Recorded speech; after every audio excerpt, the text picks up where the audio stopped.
Hello, people. I'm really happy you're here. I'm International Master Andrey Ostrovskiy, and this is Learn from Chess Blitz, a show that gives you an opportunity to play against me and to learn something new about chess. This time, our topic is Pawn for Initiative, which means that the primary goal of today's session is to discuss the situation of taking the initiative at the cost of material. So I'm going to sacrifice a pawn in each and every game against you, and just to take the initiative, to start creating threats, and hopefully to beat you. It is the primary goal. There is also a sub goal, which is a sub goal in many ways actually, because it is not a primary one, and at the same time it is the goal dedicated to subscribers. So I'm going to have 1,300 subscribers by the end of this show, which means we need actually something like 40 or 50 people subscribing during the stream, which is quite an ambitious goal, but I think it's quite manageable, and hopefully you guys can also help me a bit with this. So I can see that the live chat is actually very lively already. I'm really happy, guys, you're here. All the constant viewers are chatting aggressively, and hopefully there will be, a lot of newcomers. So one of the main reasons of subscribing to my channel is actually to become better at chess. So you can find a lot of educational chess content there, and the easiest way to get there is actually to use this short link bit.ly/Ostrovskiy that you can find below my name. At the same time, if you are for the first time here watching this, then you should know that I play on elitechess.org. You can just go there and challenge me for a 5-minute or 3+2-minute game. Finding me by my nickname. My nickname is also Ostrovskiy, so the spelling can be found here after the slash in the link bit.ly/Ostrovskiy. Alright, so stream is perfect, says Zwyhox. It is really great. So this means you can hear me, you can see me, and that is exactly what we need. I already have some challenges, so let us start playing. So the first challenge was actually from Chronic Student, and I see no reason not to accept, so let's go.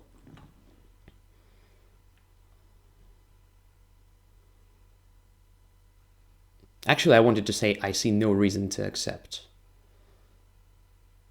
Okay, never mind. So there are different openings leading to the initiative play. I think that's playing d4 on the first move. It's easier to provoke some situations in which I will have some chances to sacrifice a pawn for initiative. For example, my second move is already a sort of this play, but of course black is not forced to take this pawn. And black plays c6, which is Slav. Alright, knight to c3. Let's see. Knight to f6. After e6, I could have potentially played e4. After d4, knight e4, bishop b4 check, bishop d2, I actually sacrificed the pawn d4 for initiative. But that's a famous line, and probably according to the theory, there is nothing that white can achieve if black plays accurately. Alright, so knight f6 is played. We can forget about that possibility. So we are searching for a better moment to perform the sacrifice. For example, now, is it possible to play g4? I know it's a bit crazy move. Here it's not justified, because after knight takes g4, rook g1, I can simply go back, and I don't think I achieve anything serious. But who knows, maybe I will try this a bit later, so I'll play queen c2 now. Knight to d7, still not defining the position of the dark squared bishop. Now I can potentially play e4, but there will be check. There will be check on b4 or on a5. So what about this move? Looks a bit stupid, I know. But I'm trying to do what? To be aggressive. So what about castling? I have a feeling that black will capture on c4 now. Yes. Here it is. Here it is. The pawn sacrifice. So let's play e4 now to try to compensate that. If there is, of course, a compensation, I'm not sure. I'm not sure. There is a compensation for it. So now what to do? Probably d5 looks more or less interesting opportunity for me. So let's put the bishop on g5. Probably I should have done that already. Queen to b6, avoiding being pinned. So maybe now d5 doesn't make sense to break through the center. I have slightly better development, so maybe it can be interesting. Let's try that. It's hard to calculate everything that can happen after that. But right now it looks like an interesting option at least. Because if there is a massive exchange on d5, for example, my bishop will control d8 squares that preventing black from castling long. Because sometimes black castles long in this situation, just bishop b7 castling and so forth. And position becomes more open, which is not that bad for me because I have a feeling that I have sort of advantage in development. At least my king is already safe, while black's king is still in the center. Okay. So Reed says, I see a pawn storm on the queen side. Yes, there is always a possibility of such a thing. But I'm trying to react with the counter-attack in the center, as we can see. Also a very conventional way of playing against a pawn storm on the side. But anyway, it looks very risky for whites, because you never know if there is a real compensation for your pawn, which is sacrificed.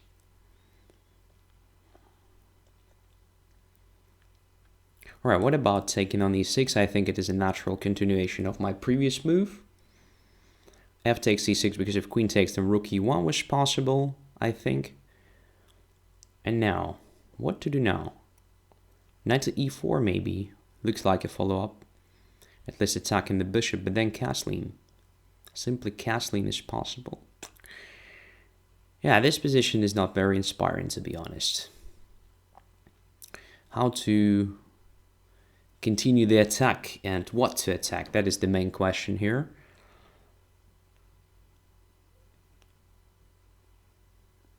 Alright, I will play knight e4 anyway. At least I exert some pressure on black's position. So usually when you sacrifice a material, you have to be consistent in the sense of creating threats. Because once you stop creating threats, you're in a big trouble.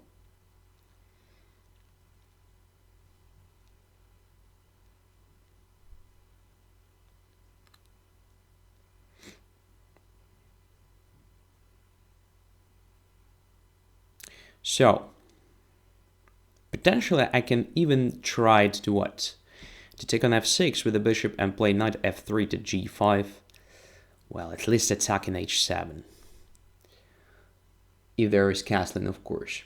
There is a suggestion of playing h4, h5, h6. It feels very, very slow. So it gives black so much time. Probably my position is already very bad, actually, but I still have to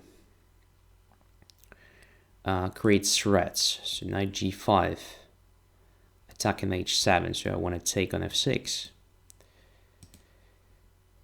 And then on h7, which may or may not provoke a weakness, a new weakness on the king side. I don't know, maybe g6, maybe h6 will be played, we'll see.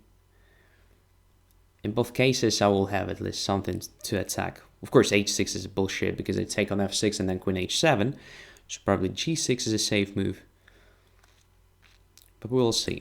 g6 also looks like something that gives me some chances at least. So after g6, for example, h4, h5 already looks more or less logical.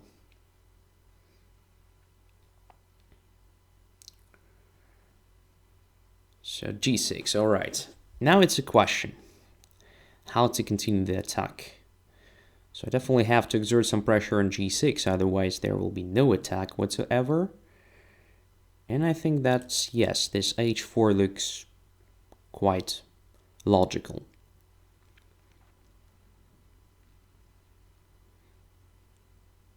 e5. Probably preparing bishop to f5, right? Yes. Okay, I think I still have to play h5. I still have to do that.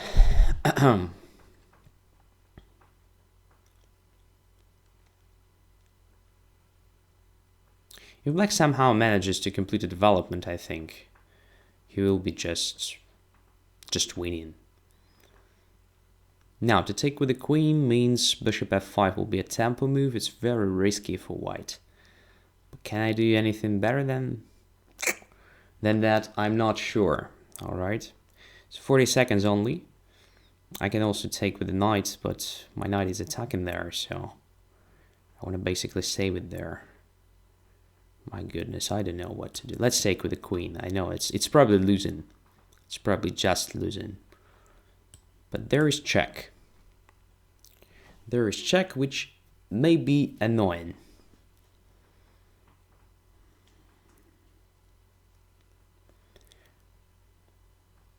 I think taking on f2 is very promising for black instead of playing bishop f5, because in that case there is a threat of bishop e3 followed by bishop f5 or vice versa.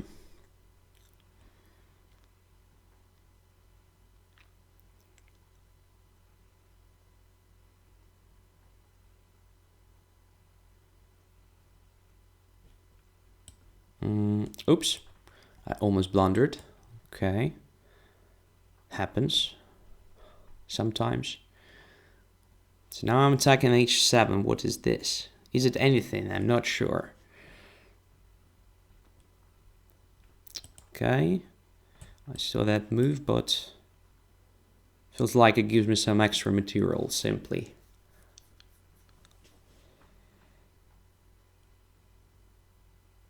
So I'm a minor piece up now. And there is probably no proper compensation. But I have no time at the same time. All right, this is one more sacrifice. And this should be just winning. Okay, so I was lucky. So rook d6. Rook d6. Not blunder, says X. I'm not sure what the moment is actually being analyzed on chat. But let's have a look. So d4, d5, c4, c6, knight c3, knight f6. The most ambitious move here is, of course, bishop g5. But I don't play d4 as white, so I have no idea what to play next. So there are so many different interesting and complicated lines in between the variation and so forth.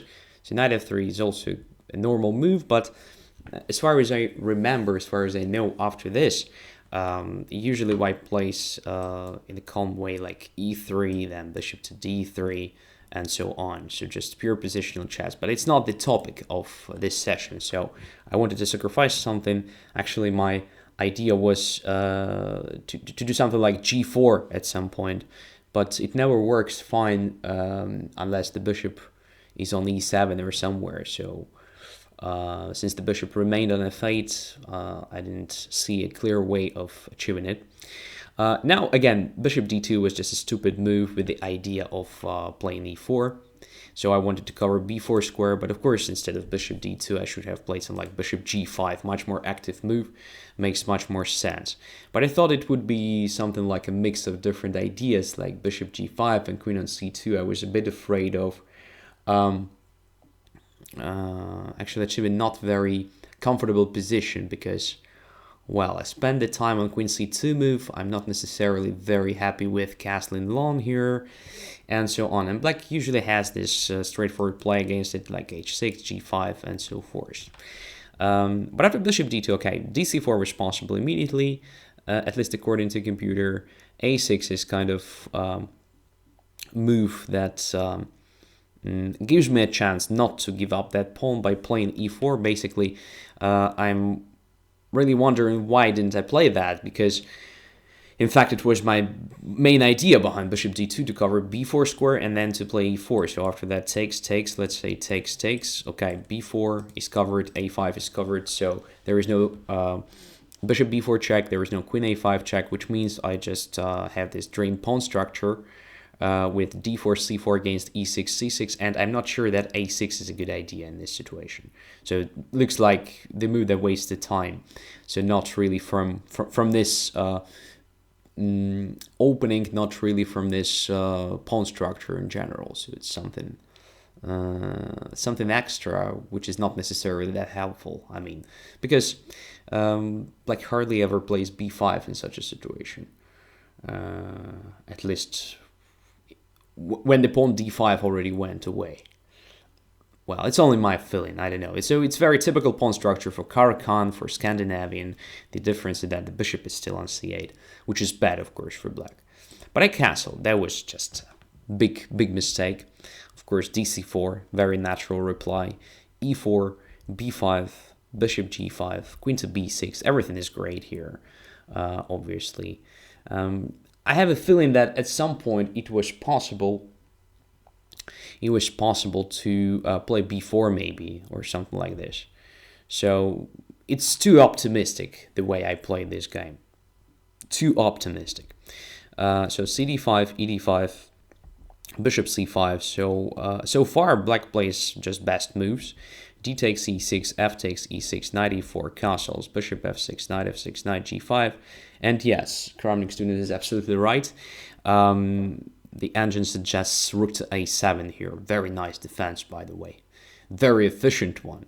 And multi-purpose move, just a nice one. I love moves of this sort.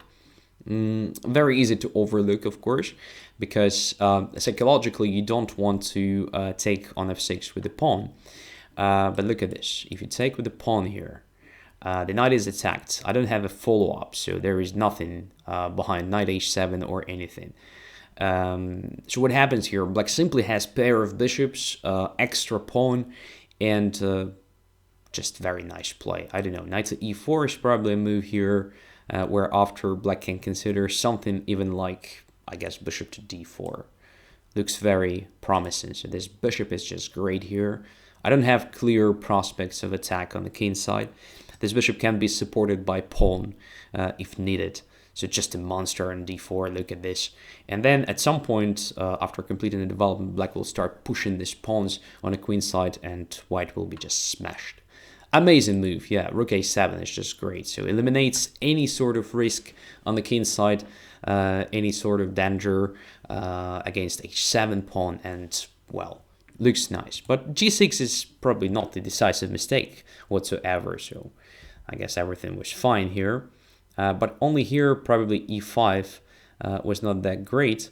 Knight takes e4 deserves attention, says the engine again. And I actually wanted to take with the queen, but if I take with the queen, of course, there is bishop b7. And after queen e6, knight e6, well, it's not that clear, actually, because I attacked the bishop and the rook. So after simple protecting the bishop, I think Black is only slightly better. Only slightly better. Maybe after queen e4 there is something more aggressive than that. Yeah, I guess it's possible. No, queen b7 is just the same, right? If queen b7 I just take and take on e6, it's just the same line. Maybe it's possible just to sacrifice that rook on a8. What if, let's say, we just play bishop takes f2 here? Queen takes a8. Is it really dangerous for Black? Because I can see that at very least it's possible just to play bishop b7 now. Just bishop b7 forcing me to take. And after king takes on f8, I don't have a follow-up, and this position should be just lost for white. Yes, I have two rooks against the queen, but we still have other minor pieces on the board. Black has this great pair of bishops, and my pieces are not coordinated, absolutely. Yeah, so if I take on h7, let's say king simply goes to e7, and my pieces are completely misplaced. So complete mess on the board. Yeah, simply taking on e4 was probably a good idea. Here, just eliminating any threats and so forth. Here I could have captured on c4, by the way, but I didn't do that because I was already in a time trouble. I played h5, another mistake. Here black could have played very strong bishop d4 move, and appears that probably there is no attack whatsoever. So Engine just has no fear. I mean, for a human being, obviously, yeah, it's not that simple to play this way. So a human being usually needs much more time to make a decision in such a complicated position. And okay, queen e4 position was very complicated for time trouble that we had because we had less than 1 minute each. And appears that here queen f6 was possible. Wow, it's very hard to actually analyze this position. But after queen f6, what happens? Knight on g5 is under attack. And if I take the rook, then takes the knight with check. So let's try to understand the main idea behind it. First of all, you just protect e5, right? And if I take here, then queen g5 check, and my king doesn't have a good square to go away because there is bishop f5 check. Right, so if king c2 or king b1, then bishop f5 check, attacking my king and attacking my queen simultaneously. So I have to do something ugly like this, in which case, well, perhaps bishop b4 is the easiest way to win the game. Or at least to have a great, tremendous advantage as black, because the best I have here is probably something like queen d5 check, but then you just inevitably take on d2, take on f2, so you have the time for that.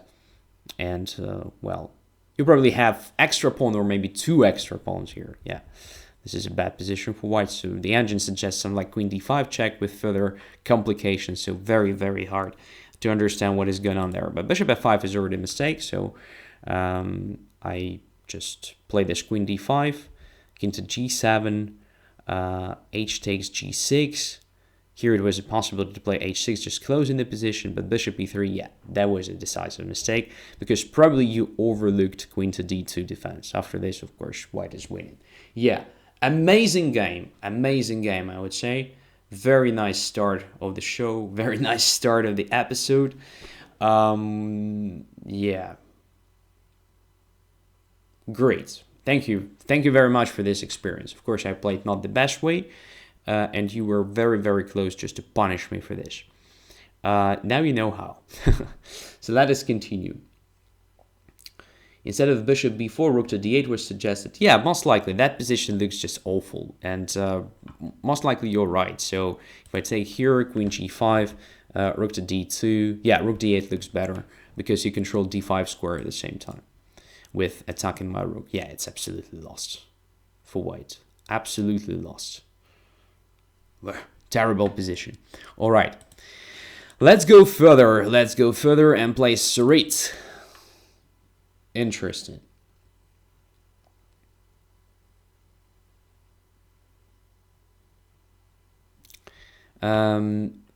Very nice comment from Twyhusex that I almost missed, by the way. So it reads, subscribers equals subscriber plus 1. Very nice. Okay. We should add something like while subscribers is lower than 1,300 and the date equals today's date, do subscribers equals subscribers plus 1, right? Am I right or not? Okay, G6, H4.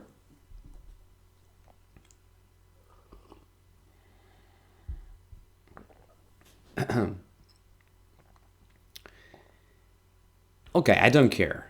Let's just continue playing on the king side. And Twyhusex basically super chatted. Thank you very much. So it's a great way to support me financially. It's a great way to do that. So you can do this the way you want, actually. You can do this with the help of Super Chat. I mean, you can do this just directly sending me some bucks using the PayPal and so forth. So Twyhusex says, do subscribers equals subscribers plus 1 until subscribers is less than 1301. All right. Yeah, that's correct. But it depends on the language. I mean, there are different ways of actually creating a loop, right? So bishop g7, c4 is still not my concern. Should I take on g6? I don't think so. It's better to continue the development. Knight goes to c3. dc4, okay. Pawn is sacrificed. I can regain it later if I want, but I don't really care. I mean, d4 is very important, so knight to f3 and so on.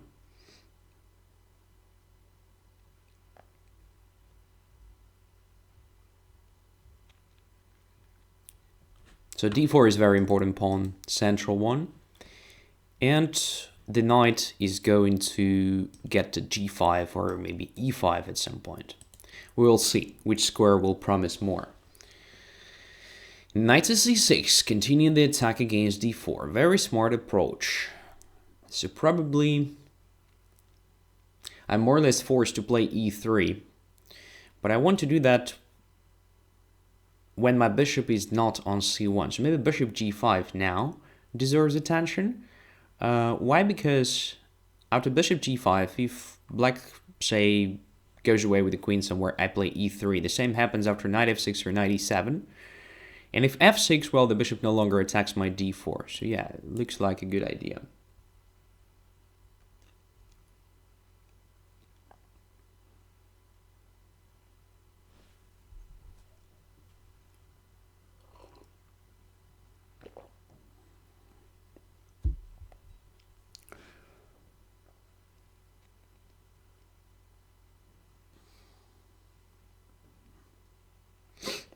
The question, why not play e4 opening for initiative? Because our topic is pawn for initiative. After e4, there are also many ways to sacrifice the pawn, of course.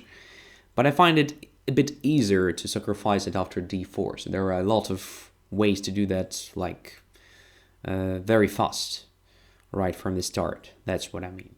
It's just my personal feeling. I'm not actually thinking that it is the only opening to sacrifice a pawn. I will definitely play e4 games later today. So queen d7 looks a bit ugly. Now bishop on c8 is quite limited. And I think there is nothing wrong with playing e3. But I want to check also some ideas connected with the h6. I think they're not timely. So d4 is still hanging. I'm going to play this, simply. So now I attack c4.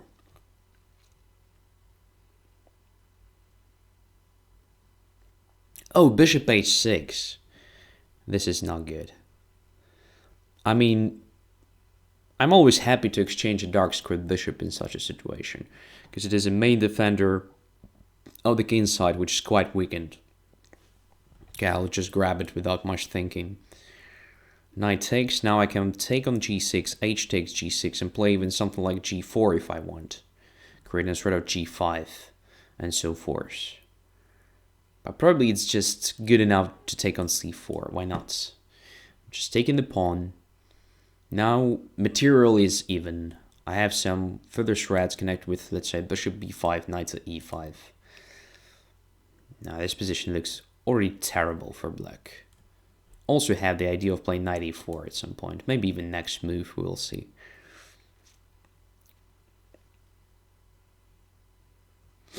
Knight to e7. This definitely provokes me to play knight e4. Because now there is no clear defense against knight f6. Wow. Let's try this. Or maybe to start with hg6. Because after hg6 the knight will be pinned. But come on, even if knight goes to g4 after knight e4, I have knight to e5. That should be just over now. Here is my target.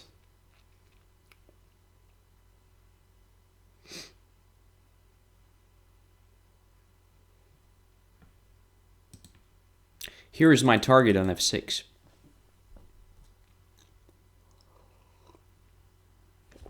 Now I have to deflect this knight simply with the help of knight e5, I think. Or maybe rook h4. What is better? I don't even know what is better. Rook h4 gives black a chance to go away with the queen, so let's do knight e5.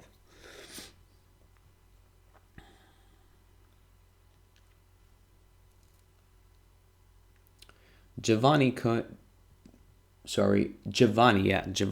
came. Nice. Hello, my friend.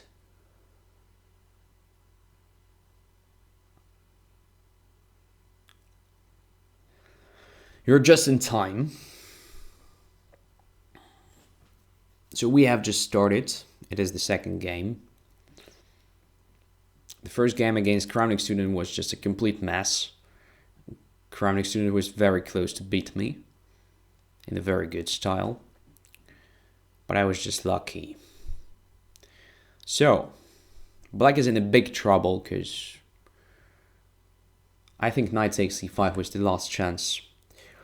So knight e5, knight f6, king d8, knight e7, and something like knight takes c4. Anyway, just lost position for black, but at least something, because now I simply have extra minor piece, I guess, and no compensation whatsoever. Maybe there is a idea of flagging me. I somehow forgot about the time. Sorry for that. Sorry for that.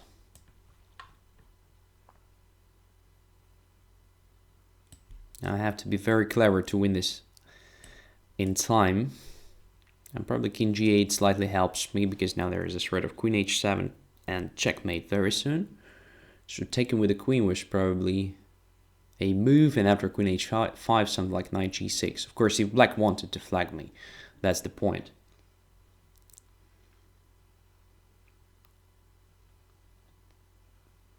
Now I don't see a clear defense against the checkmate and attack.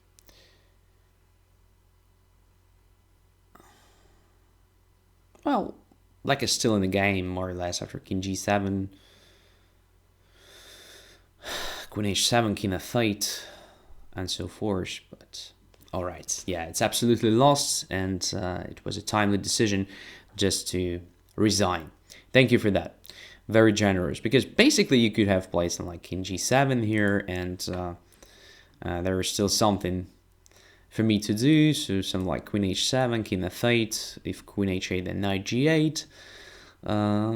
It's clear that white is just winning here, but I still had to do something to prove it, right? And it usually takes time, and actually I had only 19 seconds, so it was a dangerous situation. I somehow forgot about the time in this game. All right, so what was wrong with black's play? I mean, in general, very strange opening, e6, g6, just provoking me to do something really active and something really natural, like h4. Looks just very good against g6 when there is no knight on f6 and so forth. And very strange mix with the d5. So now we basically have the normal Queen's Gambit pawn structure, but with the inclusion of g6 and h4, which I think clearly favors white. So just h5, bishop g7, knight c3 takes here, knight to c6. So I simply don't like this position for black, to be honest. I would have preferred something like f6 here. So after f6, at least you get some tempi, I guess, because I wanted to play bishop f4, now g5. I know it looks terrible, but well, you at least save some time for your development, and you prevent the immediate disaster on the king's side, I guess, with the help of this, well, not very nice looking f6 g5 operation. So after bishop to g3, it's important for you to care about c7, because at some point I probably want to play knight to b5. But there are some ideas. For example, you can try even f5 here and then f4, let's say, in which case I can play e3. And now I'm not sure that you have a good follow-up. Maybe g4, just attacking my knight. Yeah, it's a bit strange that black can afford playing this way, but I don't see a clear way to punish black for it. Maybe just a6 deserves attention here, preparing b5 or something, so can be also considered. I mean, but if you continue playing just the normal way, let's say, I have very good position. Strategically, it's very promising for white. So maybe if you don't want to commit this f6 e5 weakening of the flank, it's better to play just knight e7, continuing the development at least. In which case I wanted just to play h6 at some point, maybe just right now. Yeah, I can afford playing h6. So probably that's why knight e7 is bad. So the point, if bishop d4, I just take on d4 and I win some material, most likely. Or maybe I'm just too optimistic. After queen d4, knight d4, look, there is this threat of knight c2, so maybe bishop f6 is not that clear. I'm not sure that the knight will actually escape. So bishop f6, knight c2, king d2, knight takes a1, I take this one on h8, probably bishop d7, preparing castling as soon as possible, in which case, I don't know, I should probably go king c1, a prophylaxis, and now if castles, then bishop goes to f6, very annoying move, forcing rook to e8, where after I can just play king to b1, trapping that knight. Yeah, probably it's just a bad line for black. Probably it's just a bad line, so that after h6 you have to play something like bishop f8, which is very bad. Of course, after bishop f6, rook g8, something like e4, position is just awful. So you made a lot of weaknesses right from the start. I think that is the main reason you lost the game. All right, so I noticed that Paul also super chatted. That is amazing. That is huge. Thank you very much, Paul. Yeah, let us continue. Let us continue playing. This inspires me, of course. Here we go. And Don came. Very nice. I'm happy you're here. So let's play whom? Let's play Aris. And black. So not so simple. Not so simple to sacrifice the material when you play as black. But I will try.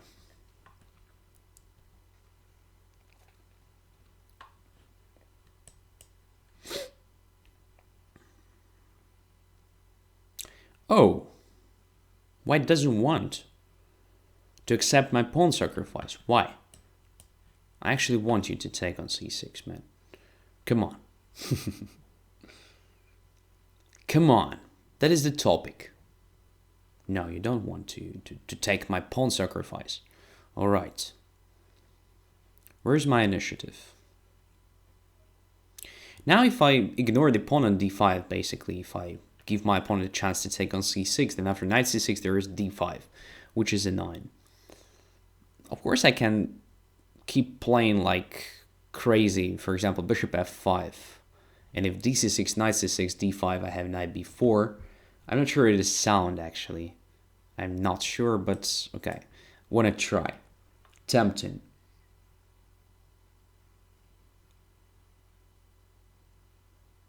Tempting. Bishop d3. All right. So let's take it. And let's try to sacrifice the pawn the other way. So I take on d5. And here is the pawn, which is hanging. But of course, after queen b5, I have queen d7, but I'm going to actually develop my knight against queen b5 check. So if white wants to grab the pawn, he can do it. Or maybe it's not so simple. I mean, after queen b5, I can play knight to c6. And if queen b7, then I can even take on d4. All right. As you can see, it's not so simple to sacrifice a pawn when your opponent doesn't want to take it. Just breaking my play. Okay, so I should be flexible after all. Have to actually play normal moves. Knight to c6.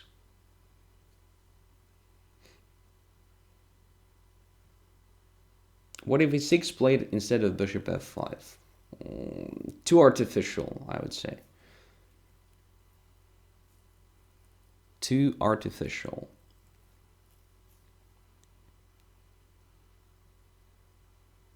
Knight f3. All right. So now e6 looks like a normal follow-up. Queen to b6 is an interesting move to consider as well, but then bishop f6 and knight takes d5, so I have some problems with this pawn, potentially, so I would prefer playing e6 here.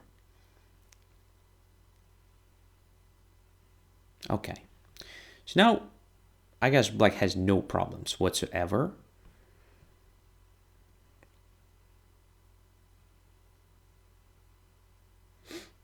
And it's really hard to provoke my opponent, so I would just continue playing normal chess. We'll see, maybe a bit later there will be an opportunity to sacrifice something for initiative. Maybe it will be not that needed. You never know. Castles. Development is complete. Now we have a Carlsbad pawn structure reversed. So my natural plan is the minority attack on the queen's side. Usually the pawn should be on c3, of course, to complete this pawn structure reversed. The knight on c3 is ugly. This only helps me, I mean. So I would play this. Just ignoring this knight on e5 for now.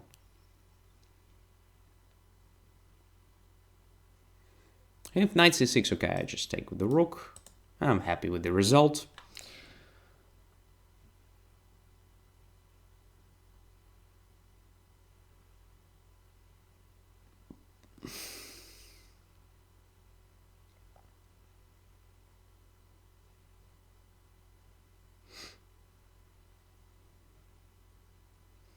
So Paul says, so many games when I'm black, I do not know the best move for the c8 bishop. Well, as you can see, sometimes it can go to f5, sometimes to g4, sometimes it just stays there and you can play b6, bishop b7. Actually, there are many different possibilities to make it not that ugly. a3. I think a6 is also something good for me. At least covering b5 square, avoiding knight to b5 in lines like knight takes c5, d5, knight d7 takes e7, queen e7. Maybe it's a good moment to try this simplification. So exchanging several pieces, then continue with the play along the c-file. Feels like French without the bad bishop. So I'm gonna try this one.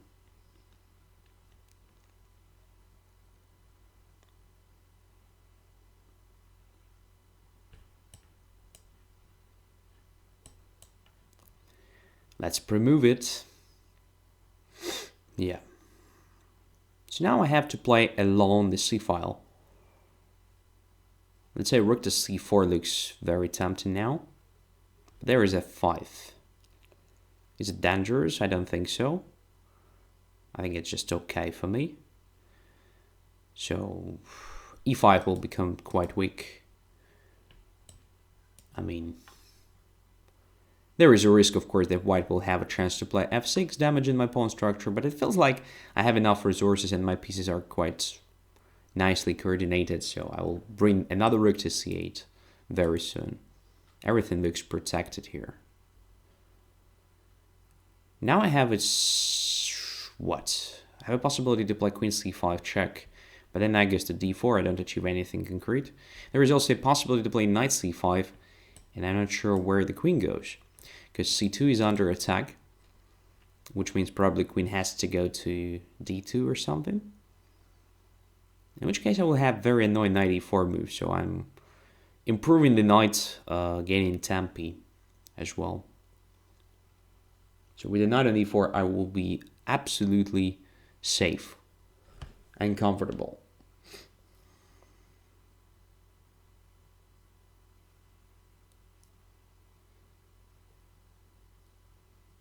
And if queen runs away somewhere, I don't know, to g3, I'll just capture the pawn on c2.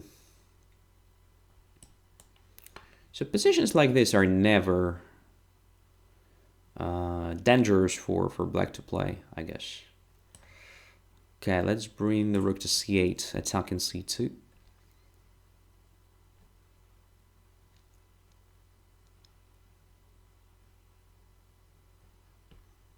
And let's bring the pawn to b5. So again, since I don't have a light squared bishop, it's it's a good idea to play b5, a5, b4. And knight to g3. Alright, now queen c5 looks just very promising. I'm not sure if it is anything concrete in the sense of achievements. No, probably I achieved nothing in that case. Taking on c3 is also very interesting. But even simple play like knight takes g3 should be just okay for me. And then a5, b4, so minority attack, creating some weaknesses. So gradually should give me something. Because white doesn't have super active plan whatsoever. Okay, let's go. f4 drops. So check first. Protecting b5, I mean. Taking on f4 immediately was also completely okay. Now takes.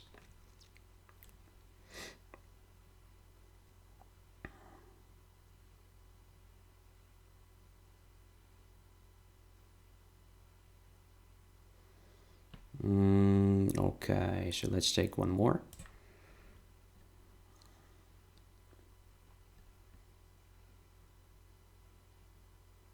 Because the king cannot actually free the h file anyway. At least right now.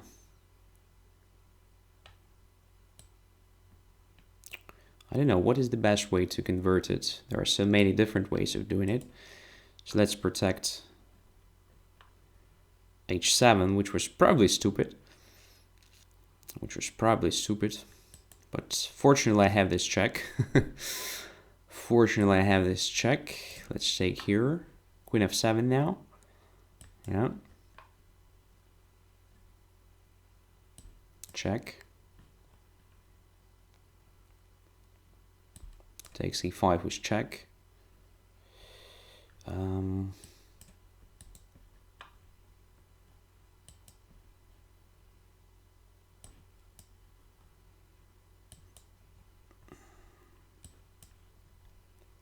Finally winning something. All right, so I had a slightly better position actually, starting from the opening, because my opponent for some reason decided not to capture the pawn I offered. Well, it's also the way, of course, to play against initiative players, but I don't think it is very promising. So when you see something like this, well, like pawn hanging, just grab it. I don't think that black has a complete compensation, sufficient compensation for missing material in that case. I believe it's just bluff. So when you give me a chance actually to play like this, still was possible to take on c6, I guess. Still was okay. And then simply something like bishop b5, pinning my knight was playable.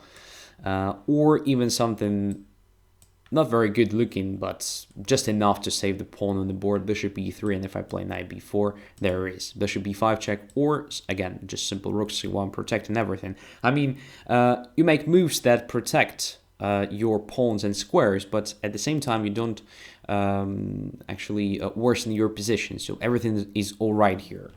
But when you give me a chance, okay, just to grab the pawn on d5, at the same time, exchanging light squared bishops, of course, you can forget about the advantage, you can forget about the initiative or something like that. So I simply have very comfortable position here.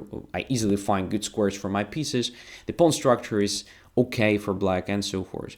At least here you should have captured on f6, so trying to, well, make the things not so easy for me, because I was going to take with this pawn, which definitely damages my pawn structure, so at least you have some compensation and some justification of previous actions.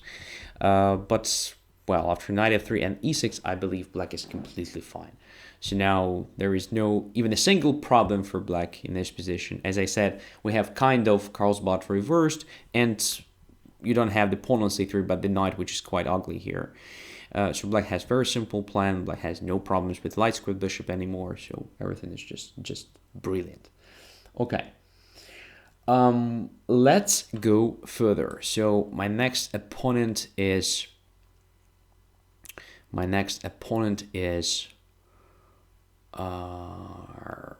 Zebelife.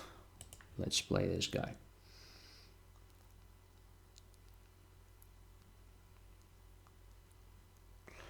And white pieces. So one more game with d4, I think, because the topic is not... What is this? I mean, I even forgot what I wanted to say after knight c6. No, obviously it's playable, but...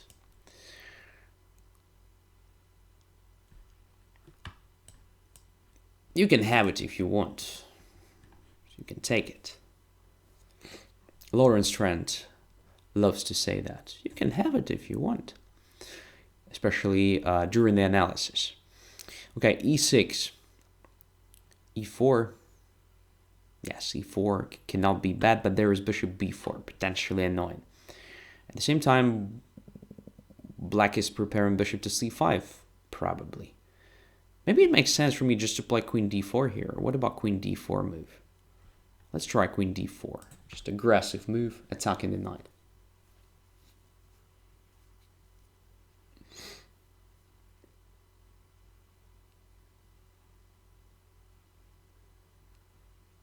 Not sure though that my queen will be like very well placed here. At least it is a tempo move.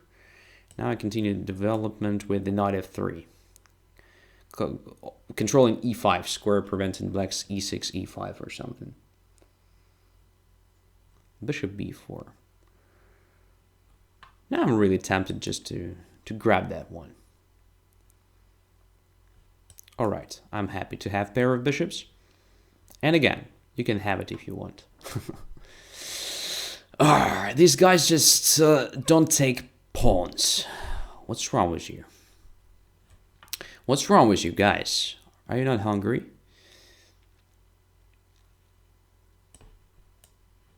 Let's go for it.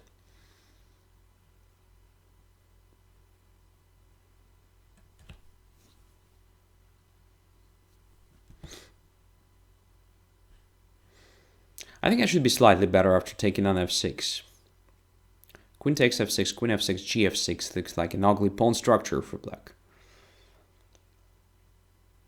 h4, just protecting the bishop. Not quite sure that I will have a compensation for it because I don't see a follow-up after hg5, hg5, honestly. So I'll just take. And I will take this one as well.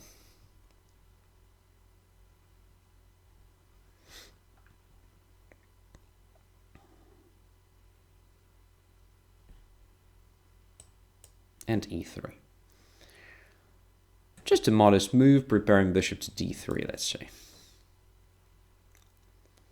Since I have a light squared bishop, it's a good idea to put pawns on dark squares. Not to limit it, because it is already limited with my c4, d5 pair. That's why I didn't play e4, for instance. All right.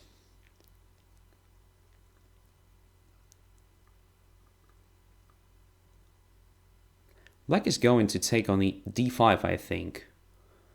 Or maybe to play e5. I'm not that sure. If black plays e5, then my plan is to play c5.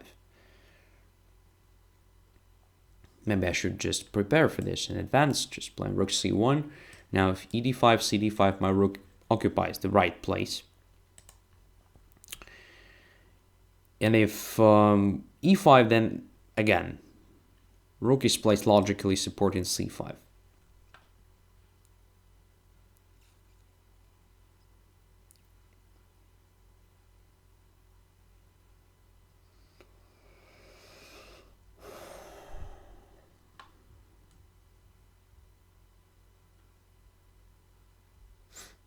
So I have less than 1 minute on my clock, but we play with the increment, which is quite good.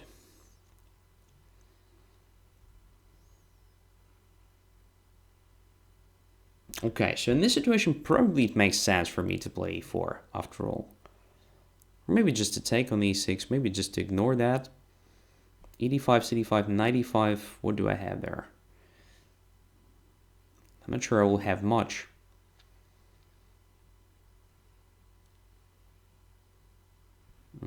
Let's play e4.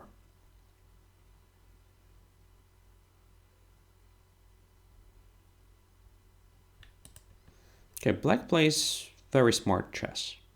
f5 is quite a good idea. Just trying to get rid of the weakness on f6. But it doesn't mean that all weaknesses go away. There are still some weaknesses on the board. Okay, now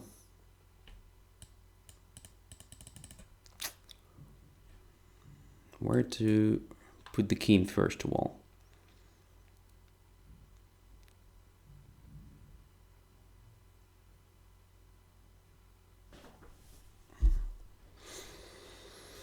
So I still have slightly better pawn structure, but have no time, absolutely. So let's play some naturally looking moves at least.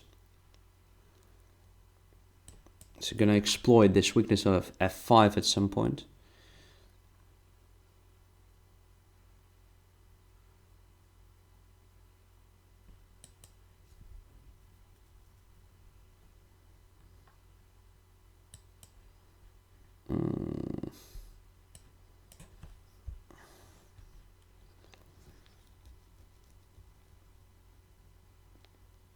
Not so simple, having only 8 seconds. Alright, I have an increment, still not that simple to play this.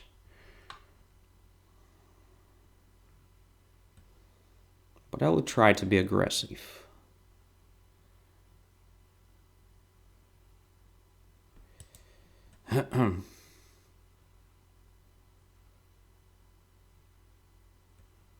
Maybe it will not give me anything. This aggressive play.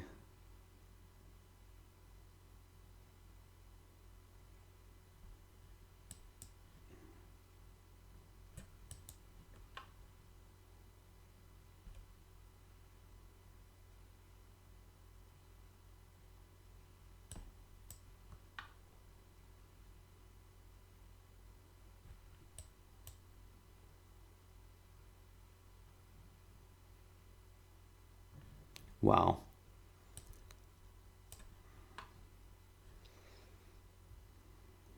I'm almost checkmated, but black's king is also almost checkmated.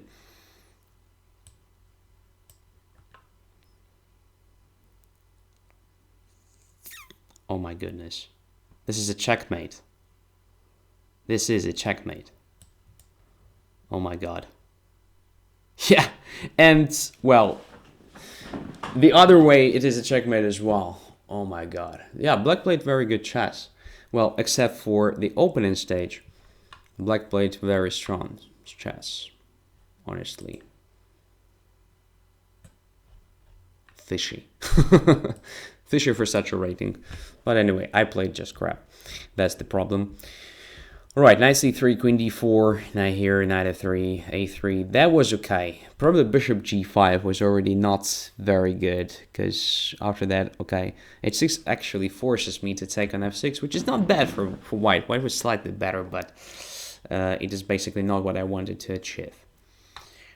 Maybe something like h4 deserved attention here, but it feels like I'm not really prepared for this, because I still have to complete my development somehow, right?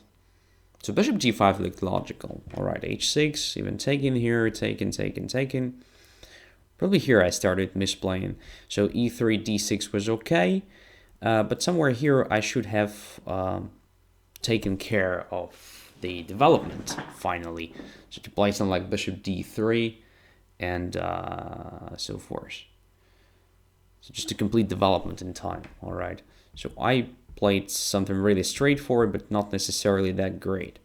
So bishop d3, e5. I'm still slightly better here, but again, probably just castling was better than having the king on d2. Just castling and then playing c5 or something. All right, a5, bishop takes f5 is a dubious decision. Bishop takes, knight h4, bishop here, just g4, okay. a4, rook here, king to g7. Now I played rook f1. This is already something strange. I felt that while playing that, but I had no time completely. And Yeah, at least here I should have probably just captured on b5, I think. Because after f4, I actually create no threats. That's the thing. There are simply no threats. And by the way, e4 is one of the strongest moves according to computer here, according to engine. And that is strange because, well, e4 is a natural move, of course, but still looks a bit scary to have the king like this. Probably there is nothing wrong with that. Right, after rook b8, I could have played king to b1, sorry, king to c1, protecting the pawn, but still it looks strange a bit. Rook takes b2, king c3, rook to b8, again the strongest move. I actually expected something like rook to b3 here because it looks more natural, since it is a tempo move, and obviously I have some threats on the king side. But rook to b8 probably was completely calculated here. Or maybe, again, just a suspicious thing. Of course, knight f3 loses immediately, but I didn't see anything better. So king c4 is obviously lost. So knight f3, of course, just checkmate. So if king goes to c4, there was in the game just bishop b5. If king goes to e4, then just rook to e2.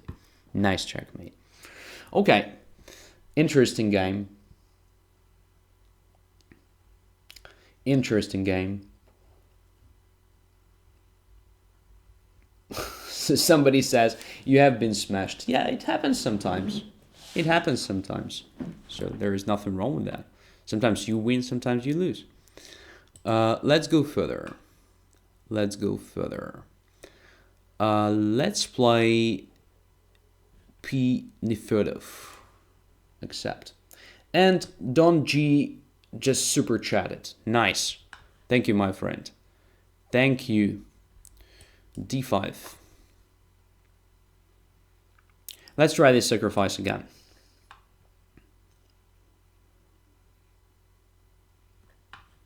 Takes here, knight takes c6, knight f3. So now I'm clearly pawn down. Have to come up with some initiative play to compensate it. So I think bishop g4 makes sense to control d4 square at least. e5 was also possible, but bishop b5 in my opinion is quite annoying. So let's play this one. So Crowning Student actually types some stats on chat. So do you think it was a cheat? I mean, the previous game? Because I don't quite understand what you say there in chat. This senti pawn, I don't understand that. Bishop b5. Okay, knight is pinned. What to do next? There's possibly a threat of just playing g4 followed by knight to e5. So I have to be careful about this idea. It's very tempting to solve the problem of this bishop somehow immediately, maybe by playing queen b6. Let's try queen b6, just attacking the bishop.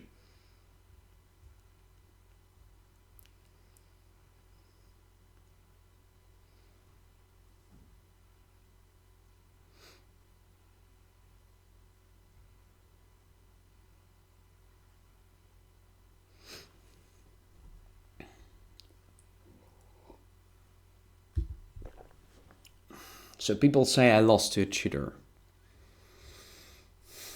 You never know, for sure. Knight d5 is now a threat.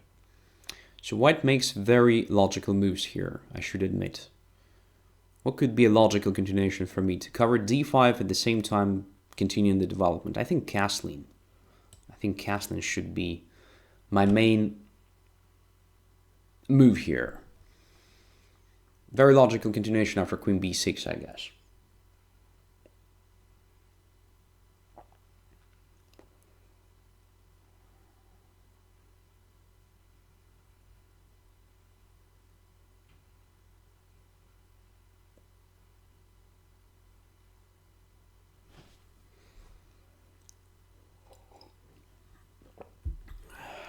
Bishop takes c6.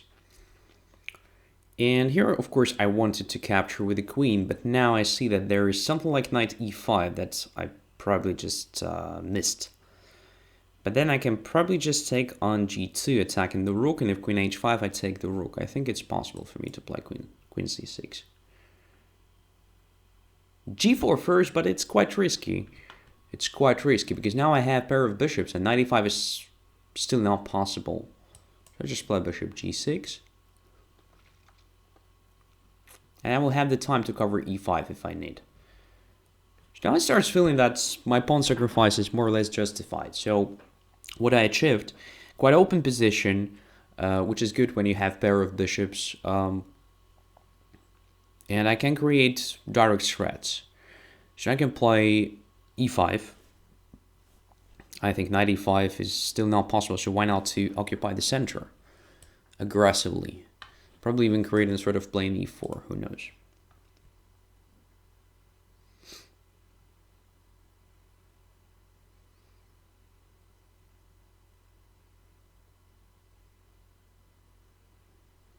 Castles.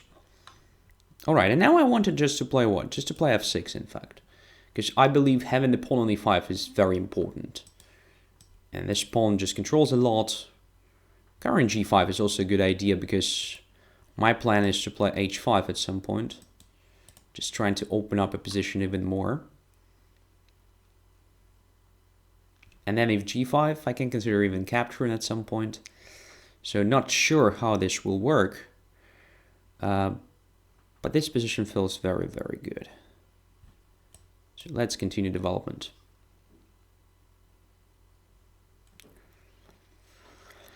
Let us continue a development. Probably one extra move protecting a7 shouldn't be a big loss of time. Black no longer has a momentum. However, but I think this super straightforward attack shouldn't be that dangerous. So I have knight c8 at least. Covering a7 in case of further attack, I mean. Against that. So now it's very important to separate h3 and g5 pawns and to prepare something like this.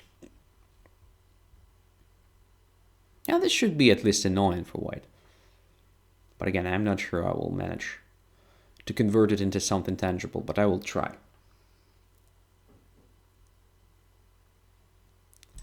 Knight here. Okay, knight c8 I wanted to play. Just covering a7 because it feels like very important to do that. I don't want to lose that pawn for nothing. At the same time, knight on e7 was a bit ugly. Of course, I wanted to put it on d5 or maybe f5, but, well, I had no time for it.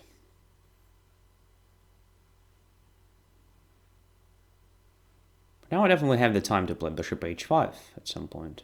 For example, right now. Feels like a great achievement already. King g2, so now we're very close to winning this. So let's just complete the development, open up the f file. Should be winning. Just a great pin. I mean, two pins even. So the queen pins the knight, the bishop pins the knight. One of these pins is absolute because the king is on g2. Really hard to imagine how white is going to protect his position. Okay, I'll take here.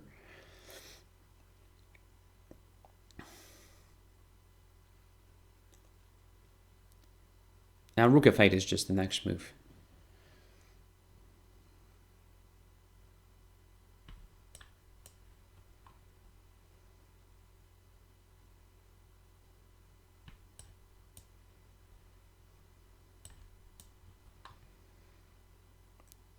Oops, knight d7 was possible. Wow. Missed that completely, and my opponent did the same. Alright. The rook was hanging on d1 after all. So if king c7, then just knight f8, rook f8. Okay. At very least, I could have achieved two minor pieces against the rook, right? Okay. So there is a huge discussion on chat now.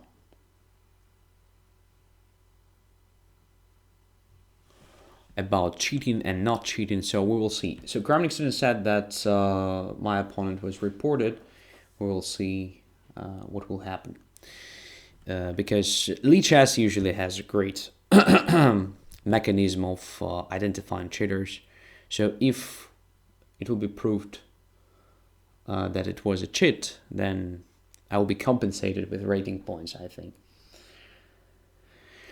Let's have a look at what happened in this game. So e4, d5, ed5, c6, dc6, knight c6, and knight to f3. Everything is just perfect right now. Bishop to g4, h3, bishop h5, bishop to b5. Everything is just great here. Queen b6, knight c3, castles. And here white started making not very convincing move. I also thought that taking on c6 is just too much. In fact, with the help of bishop b5, you just managed to do what? You managed to develop the piece, right? And it's just okay. Just save it on the board, I guess.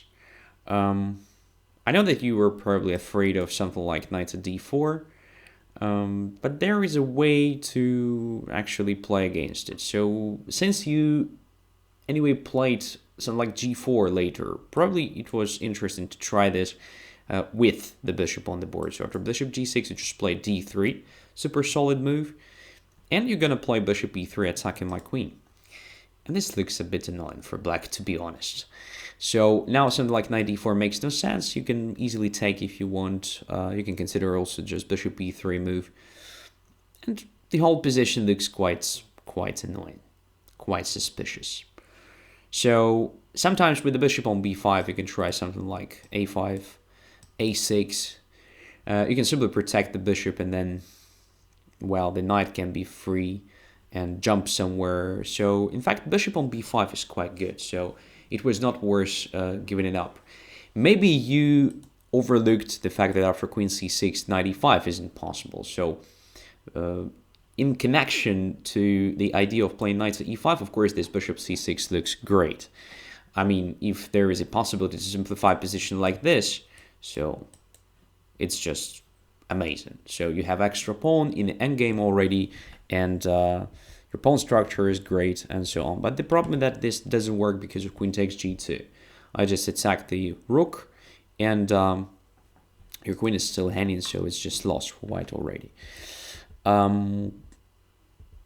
Which means bishop c6 is a serious inaccuracy, maybe even just a mistake, because now I have pair of bishops and I have some pressure in your position. But g4 is even worse. Because after g4, well, your position is all weaknesses, all holes. Now I definitely have complete compensation for missing material, and I was talking about this during the game, so I felt my position became very good. And the rest was just a sort of conversion, so I should have been just quite careful about your threats on the queen sides, but, well, actually, you didn't have a great perspective of the attack there, because my only weakness is a7, which I can easily cover with the knight, which I actually did. And I have a simple play on the other side of the board, just undermining your pawn, then h4. I think this is already quite bad. Although it says, I mean, the engine says it's not the best move to play h4, but it felt very natural to me, and I don't think it is a bad decision or something. Okay. Let us continue. Next one is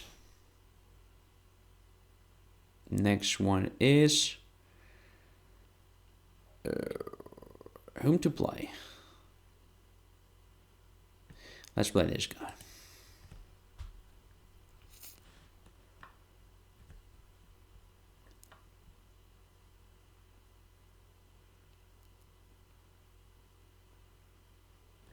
e4. So, let's play e5. I mean, I'm not going to sacrifice anything right now, but maybe we'll have a chance to do that a bit later. It will be very hard against bishop c4. So against bishop b5, I wanted to try Yanis Gambit, playing f7, f5. Against bishop c4, it's crazy to play f5, of course. It's really hard to sacrifice anything. But okay, let's play some crazy stuff anyway.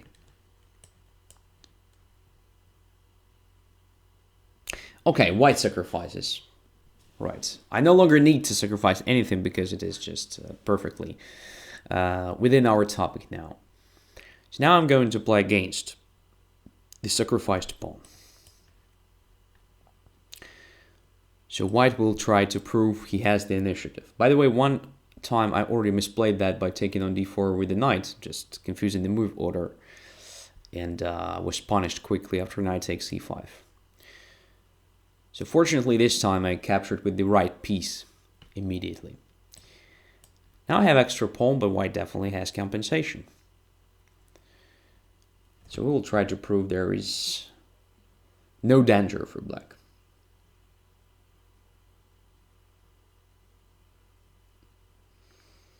Fabrice says that knight f6, knight g5, d5. Alright, but after knight f6, of course, d3 is a move. Avoiding anything of this kind. Knight to a3, protecting the bishop. So let me remember, what is the best move here? Probably something simple like queen to d7 should be good enough. Or maybe just queen to e7, in fact, preparing castling lawn. Could be also an interesting opportunity. I'll try this move. I'm not sure it is the best, but looks solid.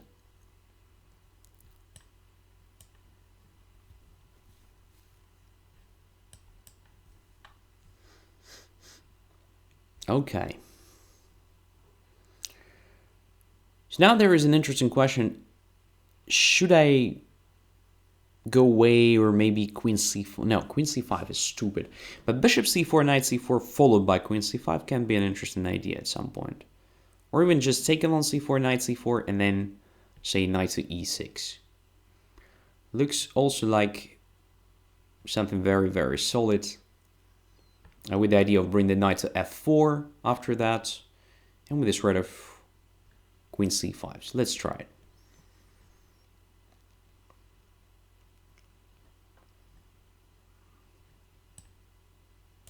Yeah.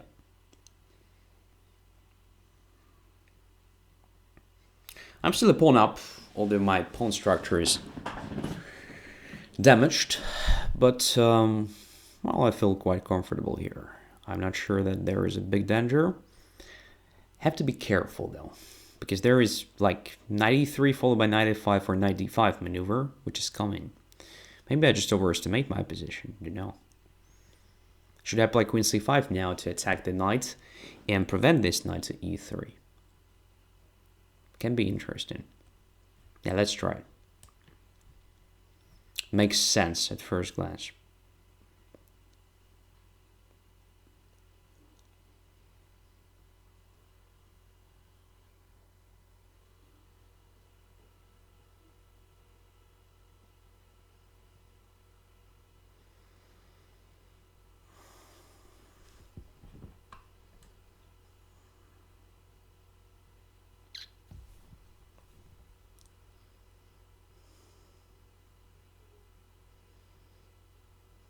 It's not so clear at the moment where to put the king, because there is no chance to castle lawn.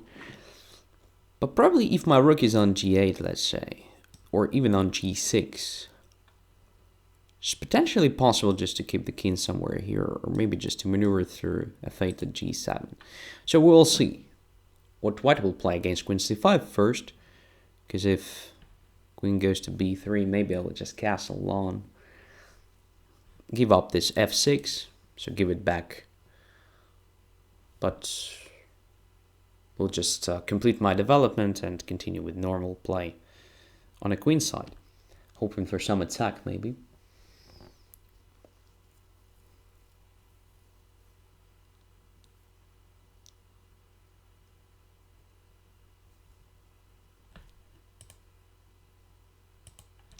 And knight back to a3. This looks very strange, because the knight is quite passive there. On the other hand, there is still no castling for me.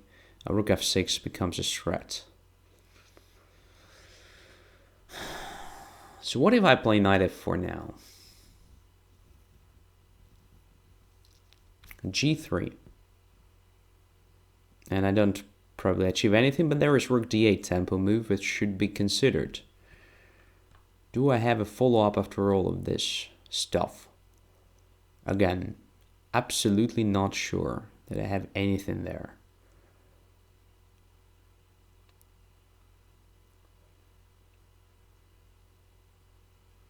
Maybe I should start with rook g8 move, because if rook takes f6, I have something interesting connected with knight to f4, g3, then queen f2.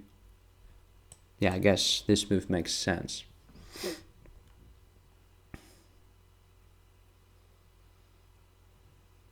White doesn't capture on f6, I have rook g6, I guess, in many lines. Simply protecting the pawn on f6. That's what I mean.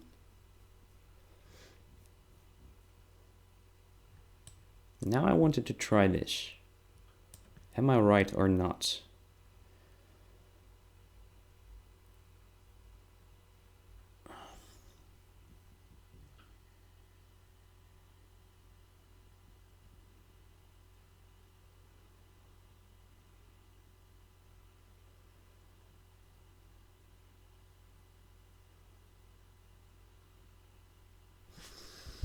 Looks interesting, but I don't think it is.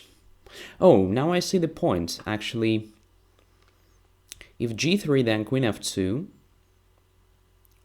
If queen f1, then, or queen g1, or anything, I think queen f1 is a move. Then I have something interesting connected, again, to just capturing on b2. Position becomes really wild, but I guess I will have some play there. Not clear. Absolutely not clear.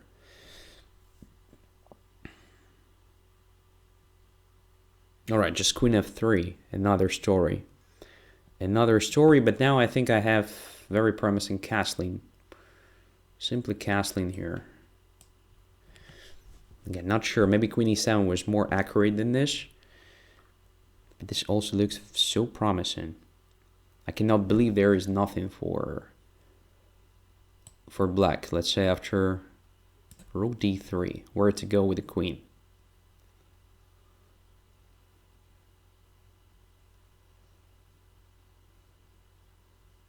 Queen f1, all right.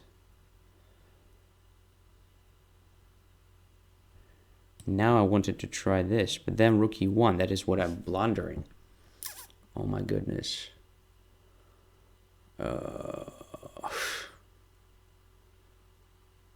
Looks so promising, but I cannot see how to win this. Okay, let's try this move.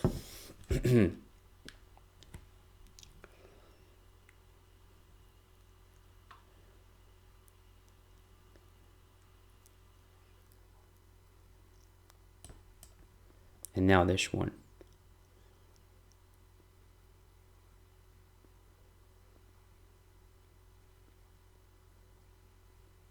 I have an interesting idea. Oh.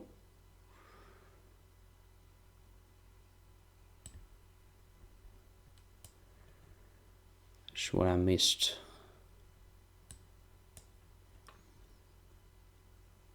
No.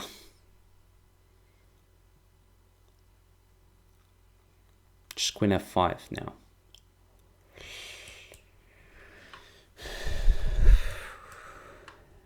Just amazing.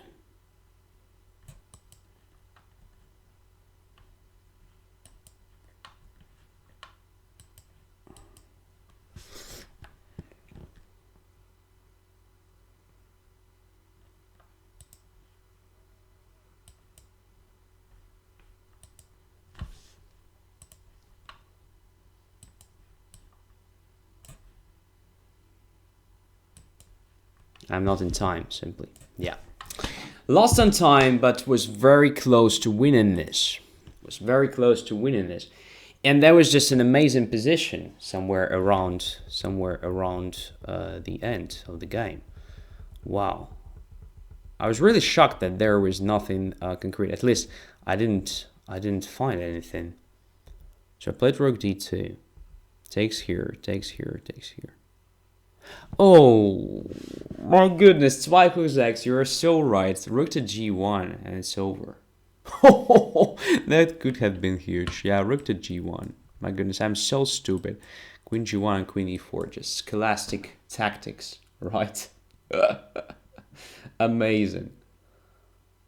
Amazing. I mean, yeah, just a checkmate.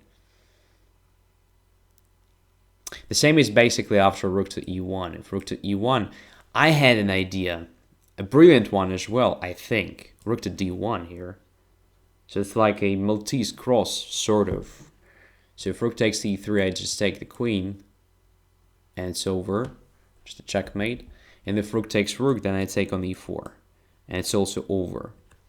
But it never happened. And actually rook g1 works also perfectly here. Oh my god, I'm so stupid. I didn't see that. I didn't see that completely. I somehow became very nervous at this stage and misplayed it completely. But probably it was correct idea in general. Probably it was just correct. So I saw the idea of playing queen e3 immediately after rook to e1, rook to d1, rook takes d1, queen e4, king to g1. I saw this, but I didn't see a follow-up here, because after knight e2, king goes here, and there is probably nothing.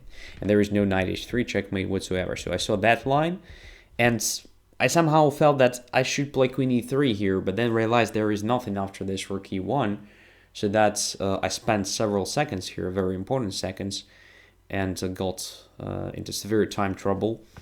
So that then I played rook to e3, seeing this rook e1, rook d1 idea, but completely forgot about this rook g1. Oh my god, this is so bad. I mean, this is so bad. Elo drops the more one talks. Yeah, something like this. Something like this. Correct.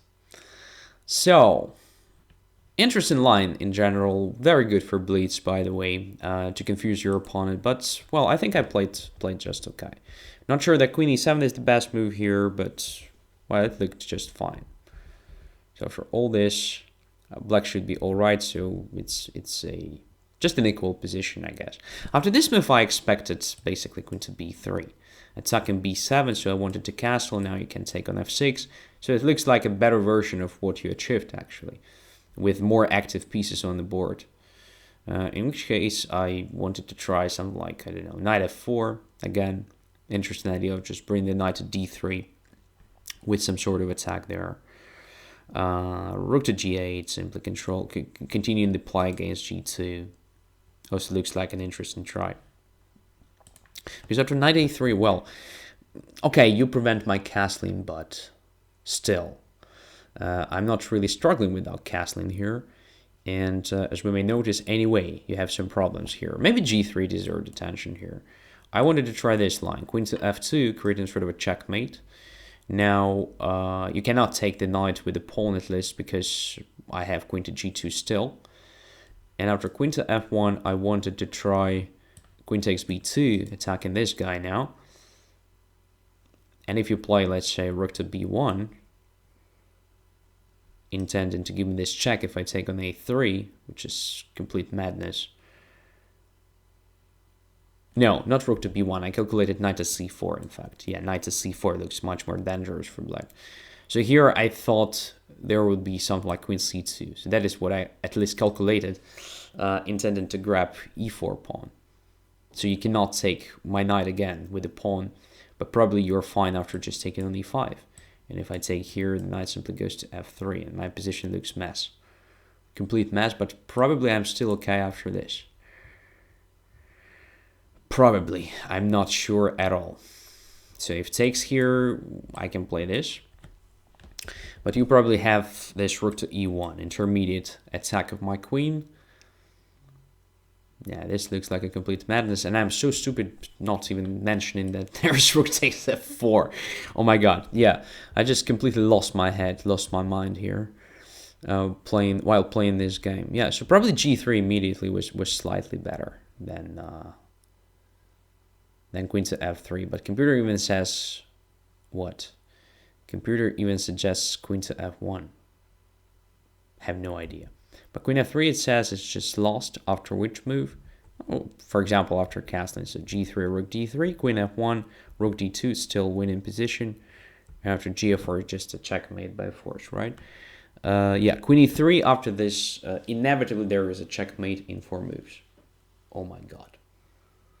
Yeah, very PT loss, but what can I do? All right, thank you for this experience. Let us play Zweihaus. And as far as I remember, I promised several episodes ago to try something close, right? So I'll play d4. d5, c4.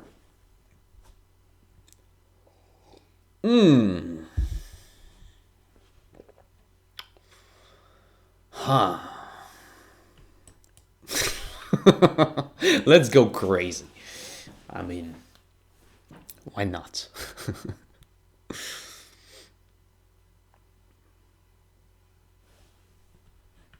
Of course it's bad. I know that. But black wanted to trick me, I mean, to sacrifice the pawn.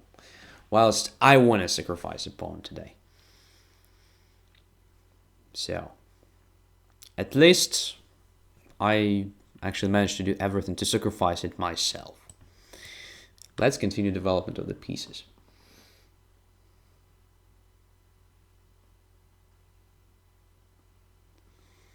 Knight to d7. Where is my initiative? That's a good question. So knight d7 is a very good move, actually. If I put the bishop on e3, or it's better to say when I put my bishop on e3, there is bishop c5. I can prevent it by playing queen a4, but this starts looking very artificial. Because once there is no pin, the knight jumps to c5 and so forth. So probably I can try g4, h4 now, but then bishop g6, h4, h5. Doesn't feel like a good idea for me. Knight e2 followed by knight g3 also looks very slow. But what can I do? I think it's the best that I have here.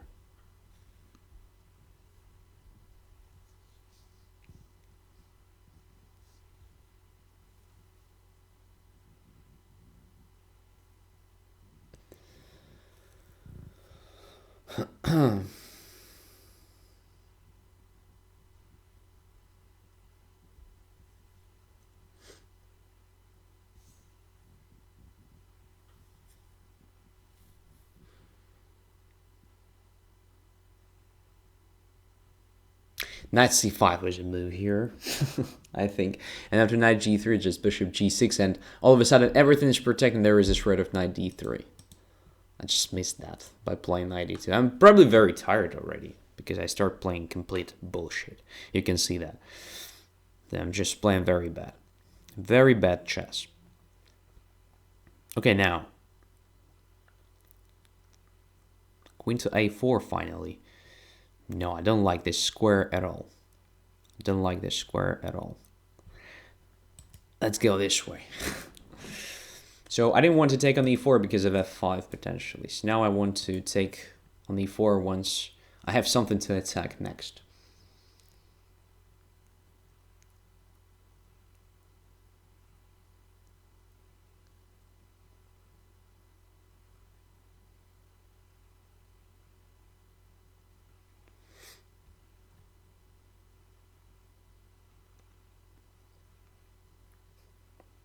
Your thoughts and suggestions on King's Indian defense, please. So my thought, it is very risky in the sense of strategy opening. My suggestions, well, don't play it. So knight takes e4. Now at least I attack something. Let's try it.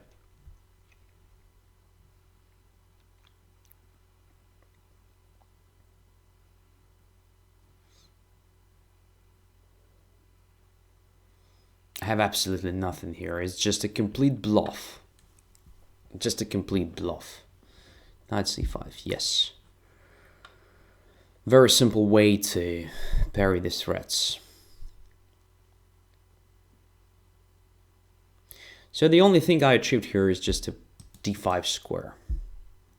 It's not enough to compensate a missing pawn, I guess. Have to find something else to attack. So not to lose the time, not to lose the momentum, I just take on c5. Now, queen to f3, attacking b7, queen to b3, attacking b7, or just queen e2, attacking e5, preparing potentially castling lawn. I don't know what is better. Everything looks already bad here for me, so I'll play queen e2. I don't think e5 is really handy, but, well, at least some sort of pressure.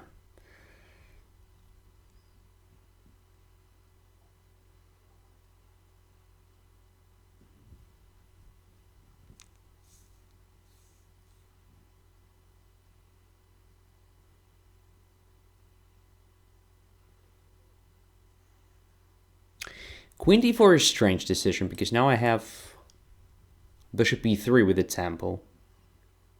Queen d4 is very strange. I had also plenty of other possibilities to attack the queen with the tempo. To attack the queen with my minor pieces. So with the knight from b5, let's say. It was also interesting. Bishop e3, what can be more natural than bishop e3 here? So I would definitely play knight f6 as black against queen e2 because I don't believe in queen e5 at all. So white is so behind in development, I don't think white can capture the pawn on e5, which means black simply completes the development and has no problems at all. Probably it's still okay for black. I mean, it's hard to believe white will have anything serious here in the sense of threats, but at least I have some moves attacking something. 95 now. A lot of tempi. A lot of tempi. Now I start loving my position. Now I start loving my position simply. I'm no longer sure that black is okay after all these moves, but well, there is no surprise because black achieved nothing, absolutely, but gave me several tempi to attack. Should be just great for white now. So what is my next step? It depends on where the queen goes. If it goes to a5, then bishop d2, of course. Of course. Just one more tempo.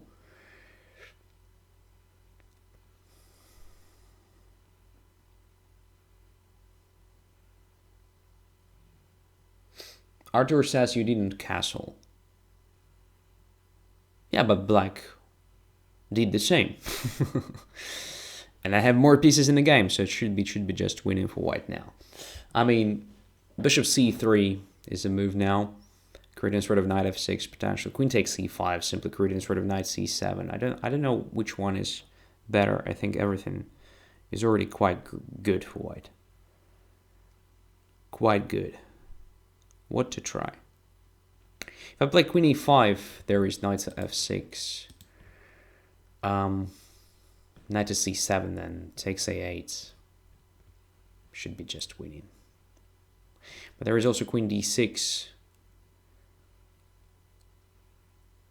So let me think a bit. Maybe bishop c3 is actually slightly better than that. Probably black will just ignore this threat of losing the queen. But on the other hand, which move to make? I guess bishop c3 is slightly more accurate. Okay.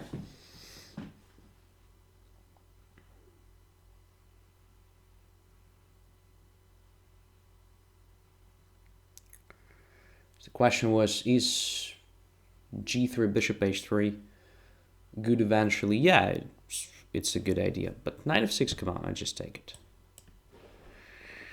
And take the queen. So I wanted to try this knight f6 for d8 anyway, but in that case, if there is nothing on f6, I mean, at least black has the rook and the minor piece for it, and maybe even a complete compensation for queen. Of course, here black has only one rook for queen, which is definitely not enough. So now let's probably follow the suggestion of Thomas. And in this case, of course, I will just capture without much thinking, because it's just an extra minor piece for no compensation whatsoever. All right, so very PT, it's why Hook X. At some point, you're very close just to beat me, because I achieved absolutely nothing here. So everything was absolutely fine. To start with, the first opportunity for you was here after knight e2, super ugly move. It was possible just to bring the knight to c5. That was just a great move created instead of knight d3. And if I play knight g3, you just play bishop g6 and e4 is protected. Which means your next move will be something like knight d3, forcing me to take on d3, then e d3. You have pair of bishops, you have extra pawn, you have much better pawn structure, you have everything. So this position is close to winning, in my opinion. So it's just over immediately for white, from a positional point of view and from any point of view, I would say. But okay, you play bishop e7, which is not that bad. Knight g3, bishop here. I should have captured on e4 here, of course. And after that, I think position is more or less balanced. Should be probably slightly better for black, because after that it's possible to play f5. If we can see c6, but as we may notice, these squares are controlled, so my knight cannot get there. It has to go back somewhere. You know, there is no good square, I think. And then just knight f6 should be good enough. There is a threat of f4, just bringing my knight back to almost initial position. Probably I would have played something like this, then e4 with a tempo, you know, bishop somewhere here, then just castling. So position is complicated. Everything depends on who first gets to e6 or who first controls e6 and so on. But anyway, in any case, should be okay for black, I mean, for sure. And it was my best try in any case, so I should have captured. But I wanted to try this initiative play, but you reacted correctly. So you just took. After knight e4, you played knight c5. Very nice and good enough. After knight c5, dc5, and queen e2, super bad position for white. I actually thought you would play knight to f6. So just forget about this pawn. You don't need this pawn. Come on. So if I take on e5, you just castle. Look at this position. So you're so much better developed here. You're ready to attack my queen, my poor queen, with bishop d6, with knight g4, with rook e8. Very, very soon. I think it's just very close to very bad position for white. Maybe even lost one. But I don't want to say it's lost for white, but it feels very bad. It feels very, very bad. So maybe bishop e3 still helps me somehow hold this one. After knight g4, just grab the bishop. No, it's bad. So maybe bishop e2, then bishop d6, queen somewhere. I don't even know where. So everywhere it will be attacked again. So maybe only g5 square is somewhat safe or something. But then again, I don't know. Something like queen c7. No, queen c7, and I have knight b5. Well, probably it's not that losing. Probably I still have some chances here. But I have nothing, absolutely. No play. I have to fight for a draw. Just miserable, all right? So I thought that would be played. If you wanted to protect the pawn, after all, you should have tried something else. Not bringing the queen to d4, super vulnerable position, giving me a lot of tempi. So something like e4, let's say, also deserved attention. Oh no, knight is still on g8, so forget about e4. All right, how to protect the pawn if you want to protect it. f6, but f6 is dubious because then your knight doesn't have a good square. Queen c7 also gives me knight b5, queen b8. No, you should have just ignored this pawn e5 and played knight f6 for sure. That's the best move. Queen d4, bishop e3, queen d6, just rook d1. Look at this, you just gave me so many tempi. Of course, I got some counterplay. Here I thought you would play queen to c6, because at least it looks like a safe square for some time. In which case, I wasn't sure what to do. So I thought of several things, including f4, maybe h4, maybe just g3 followed by bishop g2. In every case having some concrete play. So probably g3 is good enough. Probably f4 is interesting. So if you take, I take with the bishop, creating this threat. You can now play knight f6 or something. So you definitely experience some problems here. But we're still playable. So queen a5 is actually very bad. Now after bishop d2 and bishop c3, well, I got the dream position. So everything is here attacking you. Your queen feels really uncomfortable there on d8, staying under this numerous discovered attacks. e5 is already attacked twice. So this one is definitely the position with a great advantage for white already. And knight f6 was just a decisive mistake. After that, it's completely lost. Okay. Let's keep on playing. I'm going to play probably 1 or 2 games more. So let's play Miktal. He had been here for a long time.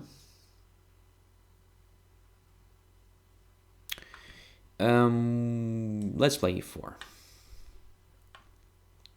And fight for some initiative after b4.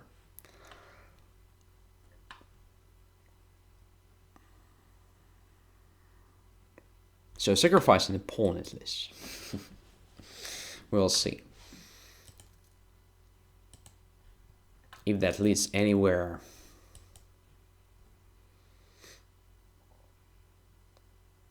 Should be interesting. So now I attack g7, which was weakened by bishop b4 move. I do believe that black can afford even playing bishop to f8 if he wants.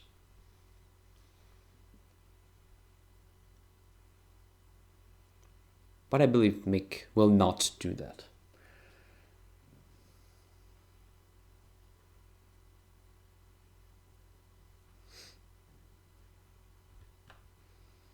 Raymond asks, just 2 more? Yes, actually, I'm already for 2 hours here, so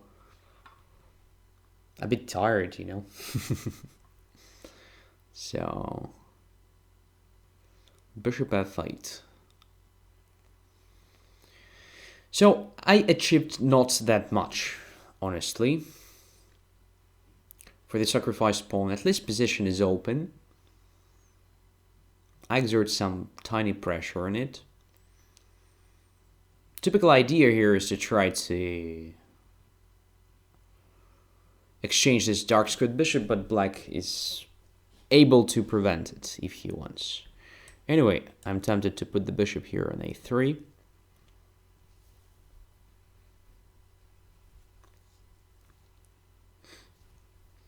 Raymond says, oh, I just got here. So, actually, the best way to be notified about any stream of mine is to be my Twitter follower. So there I just post updates every time when I'm going to make a stream. I do this in advance, so you have the possibility to be in time.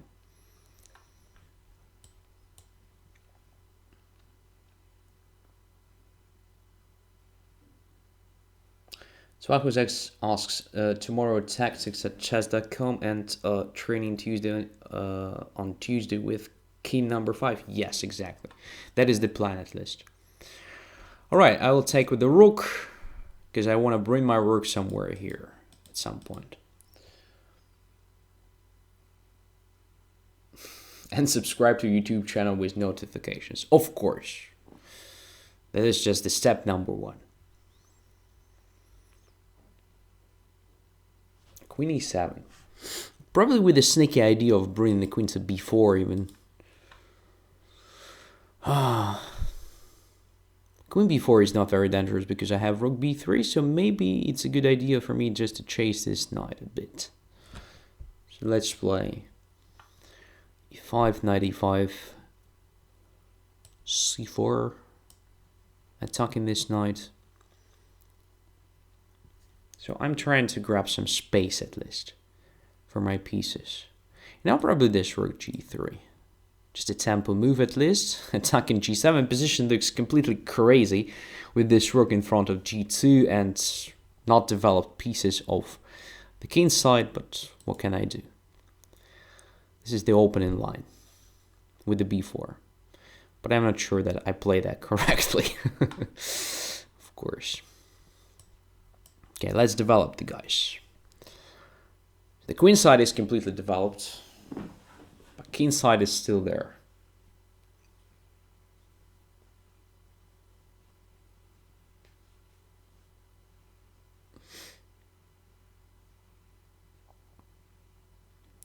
d6. Undermining e5. Very smart. Very smart. Probably I have no time for anything else, so I have to complete my development. That's why knight f3. Alright, knight e5 looks active at least.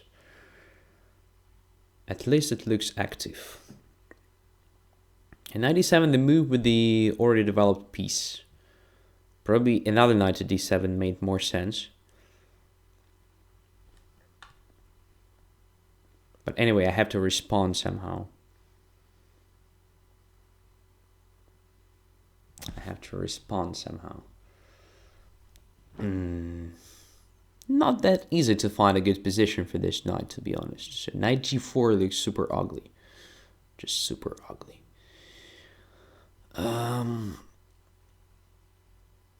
Yeah. Don't like my position at all. But I have to play it. I have to play it. I have no chance. Rook g7, king g7, queen g4 just for fun. King goes to h8. There is nothing. I'm not ready for tactics like that. Alright, let's protect it.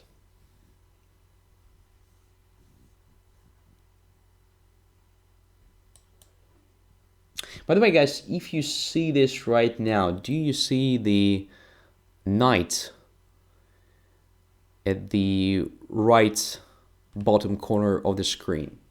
So the little knight, little white knight, surrounded by red. Do you see this? Let me know, because I'm not sure you can see that.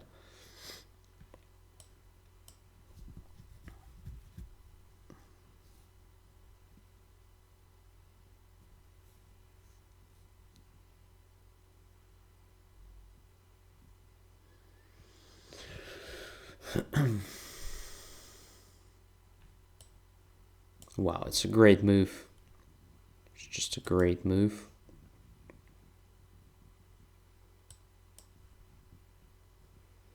f6.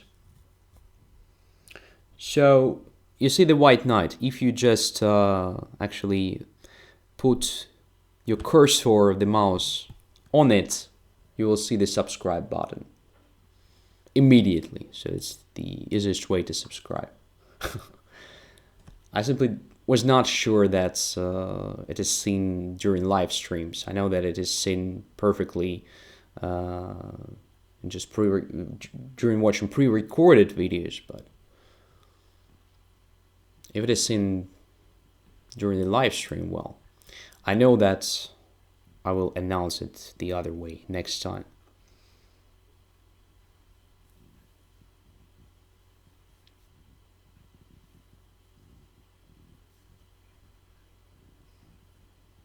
Thomas said that he subbed. Perfect. Perfect. You're great. So now basically I have a sort of just taken an f6, by the way. All of a sudden my position starts looking very good. That's interesting.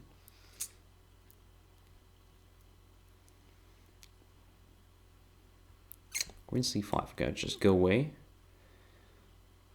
Still want to capture an f6. Now I want to capture on g7 as well.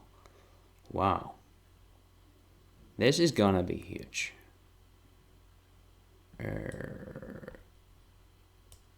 Oh my god, this is amazing. But I can try this one. That was just a, yeah. That was just a trick. Queen h5 doesn't really protect anything. All right.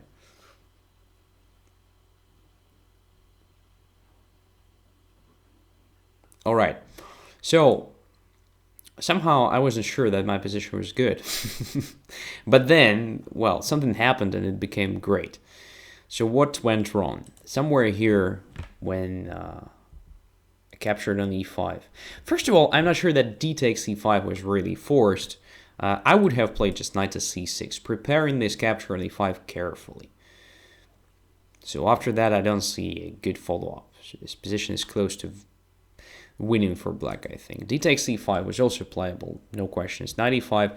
Now I prefer, again, just the same idea of exchanging this knight, but using another knight, because this knight on b6 is already developed, so there is no need to actually move it.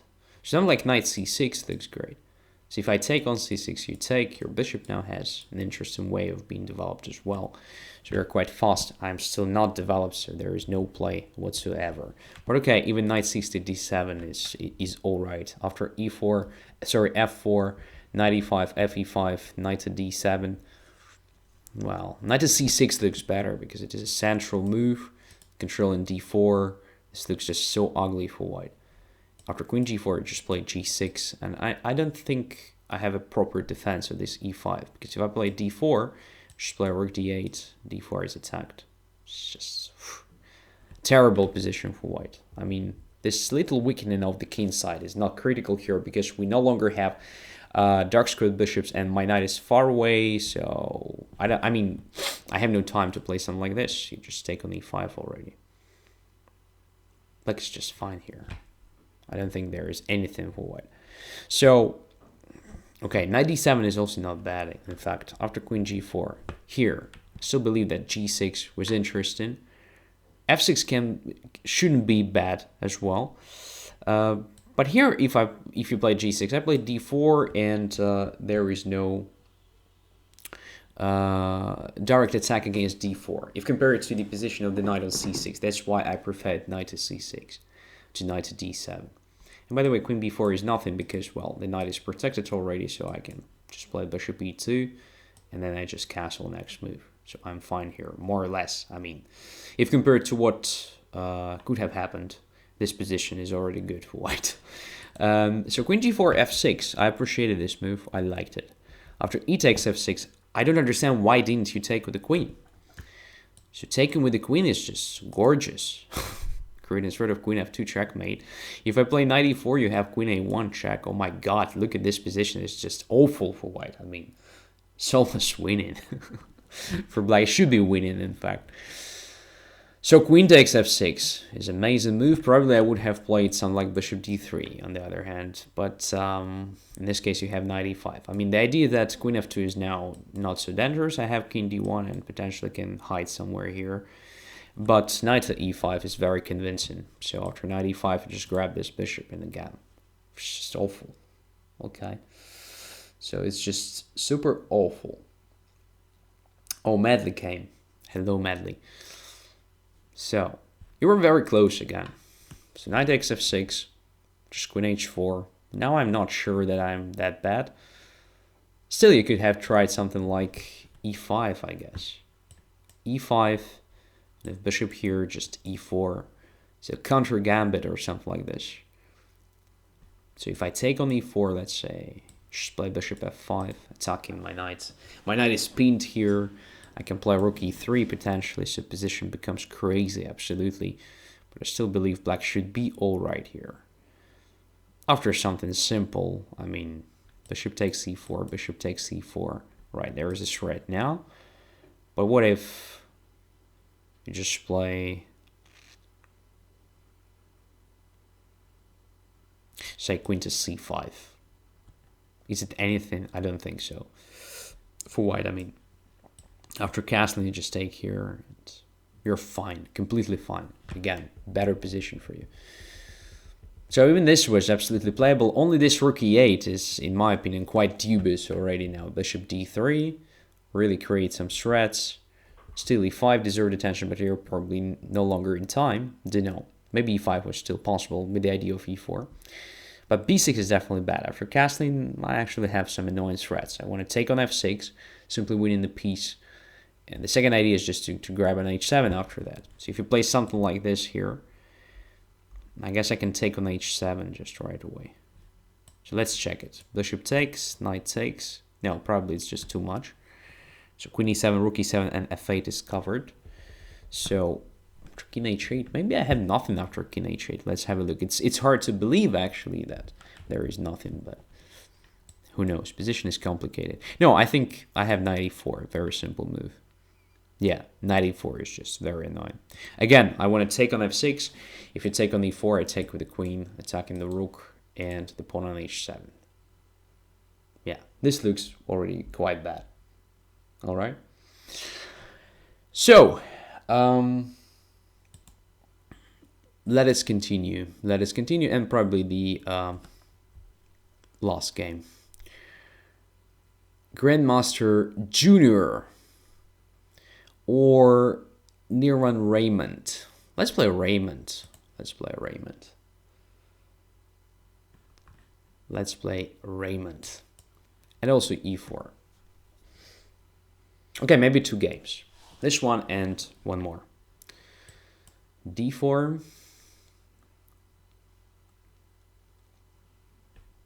And c4.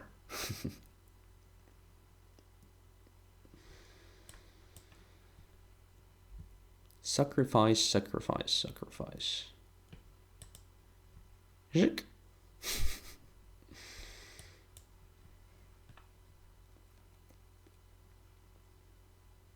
Counter-attack.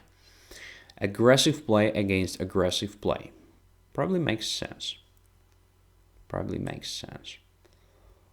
So let's bring the bishop to g5.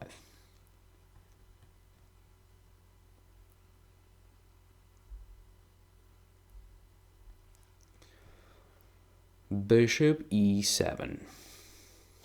Now, it's very tempting to take on c5 now, just to prove that this waste of time on bishop e7 matters. I mean, yes, we exchange queens, but I have a feeling that there will be something connected with the weakness of c7 potentially, maybe vulnerability of the d6. Black decided not to grab the pawn. I'm not sure that it was a great idea. Still have to prove anything. Anyway, let's play queen c2.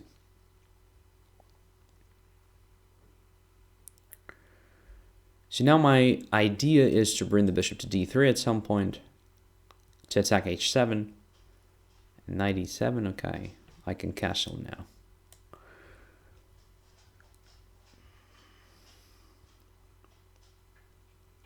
Queen c7. Okay, if I play knight b5, then queen takes c5, I probably have nothing.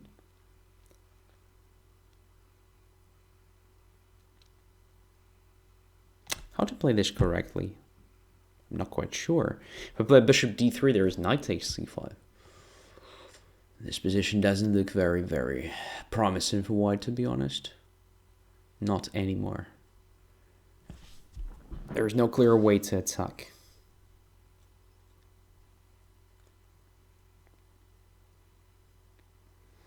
Yeah, black came up with an interesting setup. Okay, see nothing except for b4. Super crazy move. Super risky, but at least I control important squares. And can chase this queen a bit.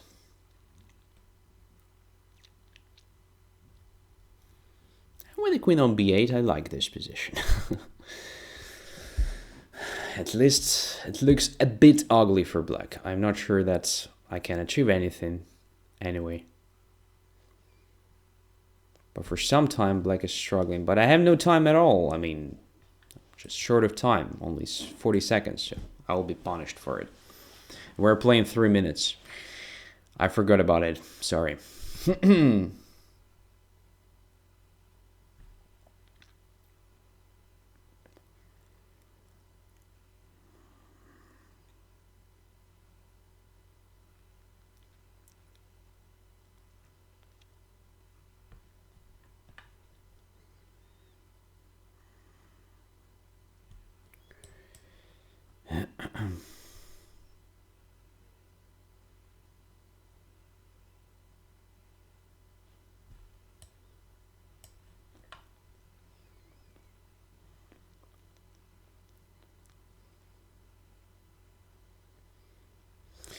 40 seconds. 40 seconds. Quite complicated position. I have some sort of advantage in development here. My bishop is heading on g5, but who knows? Maybe it's not a big deal. But b6 is a real help. Definitely. Is a real help. Now I have a threat of c7, which is just a deadly threat. All right. Let us just simplify position now. Now it's winning for white. Just a decisive material advantage. Just a decisive material advantage. All right, check. Should be played here. Now takes on e5. Intermediate move, attacking the queen.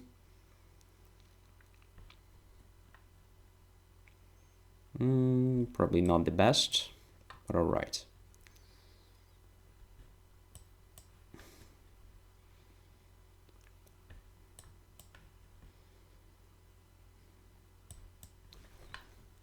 "27 seconds.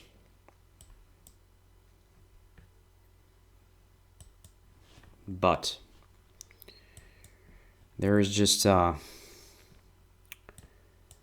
collecting procedure.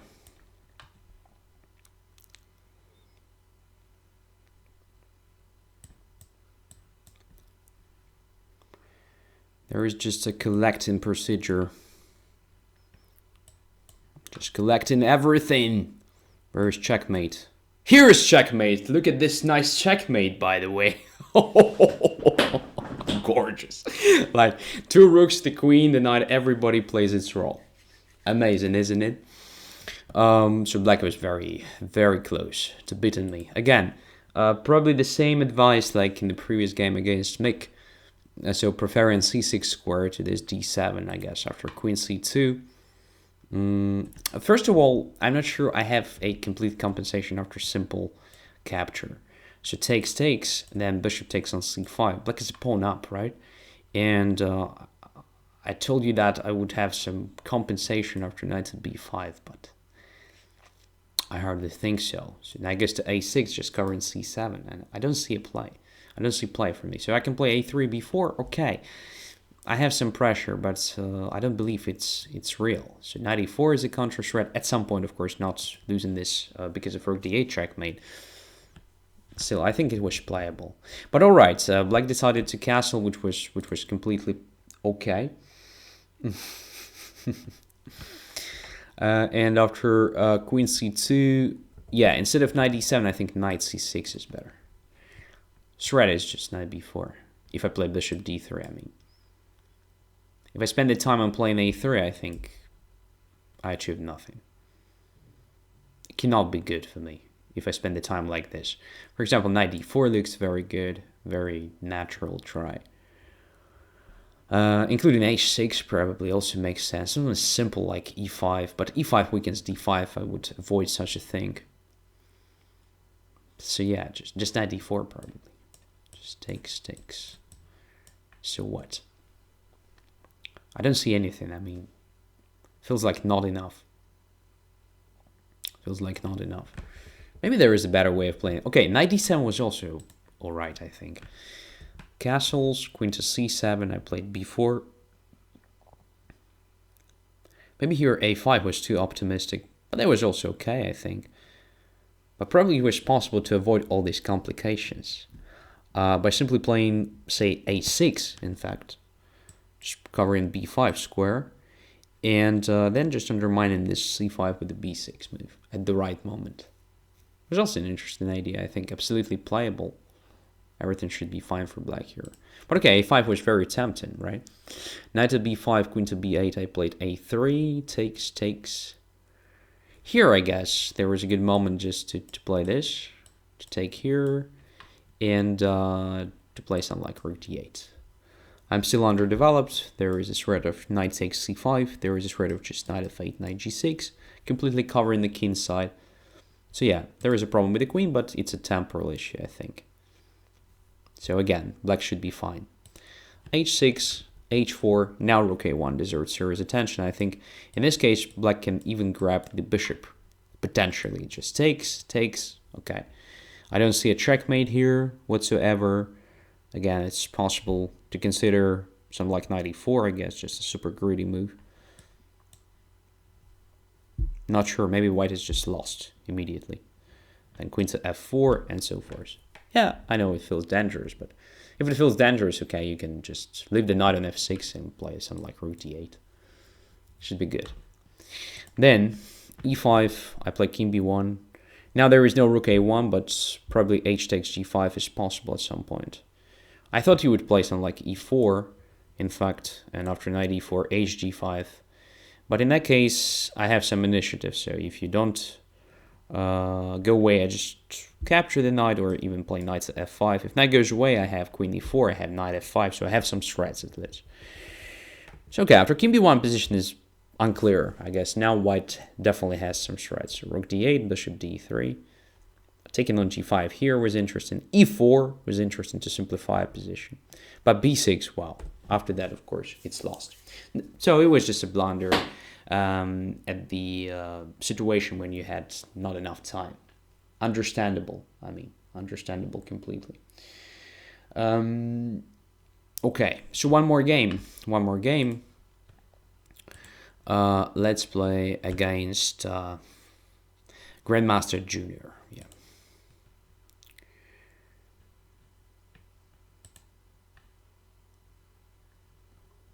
And black pieces.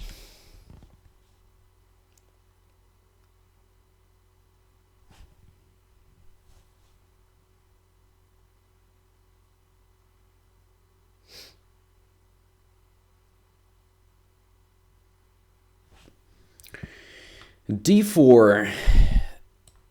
Against d4, there is a way to play in Gambit style. So c5 and b5. Volga. Or Banco, if you will.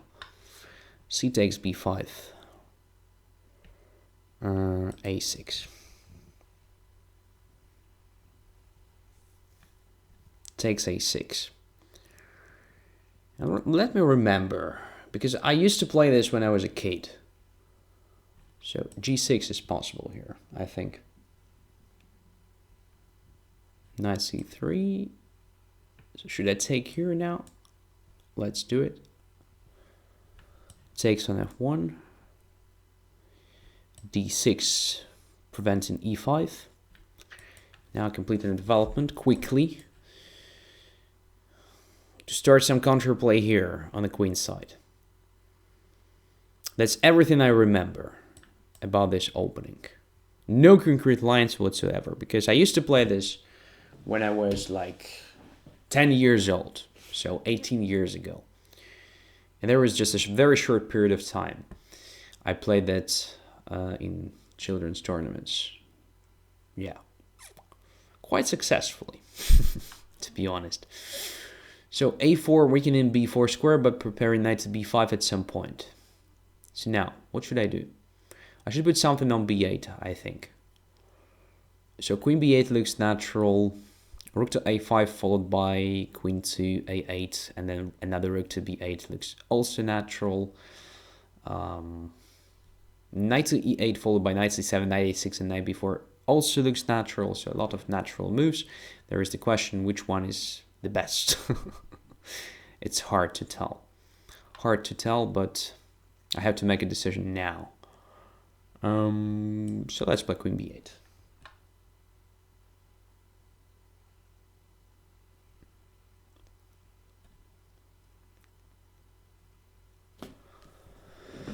Queen to b8.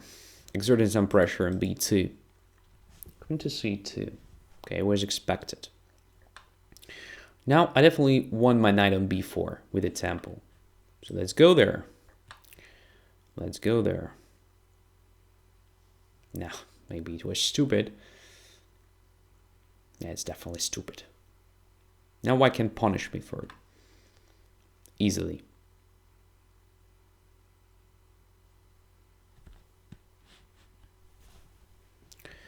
h4, well, I expected bishop g5. Bishop g5 was very annoying. Just to develop a move attacking my e7, and if I play f6, well, it's just awful.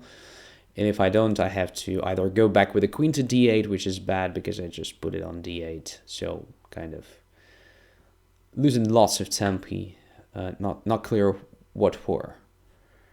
In this situation, I'm going to try this. So covering g5, if h5, then g5. I'm not sure that taking on g5 is that dangerous. It may be dangerous, by the way. Maybe I'm just underestimating opponent's play.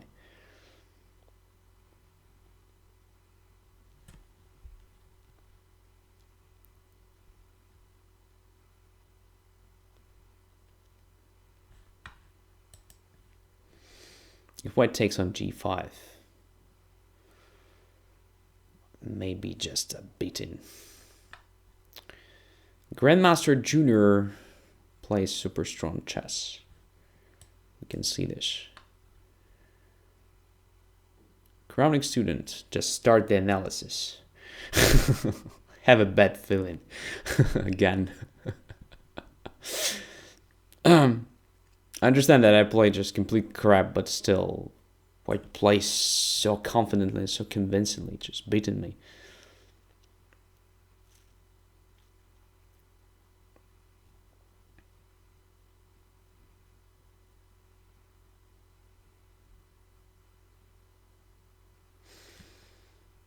Okay, let's take this one.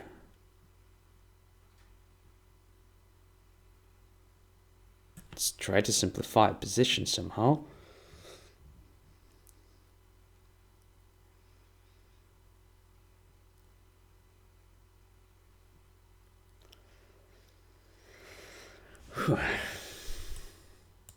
Let's blockade e4. If it gets to e5, it's over. And f4, okay, I have a tiny chance now, I think. So to c4 or to g4, create a sort of knight e3. Which one is better? Which one is better? Knight c4, probably just queen d3, right? Queen b2 check, king goes to h3, and then what? Then I don't know what to do with that knight. Okay, let's put it on g4. It's also very bad. It's also very bad.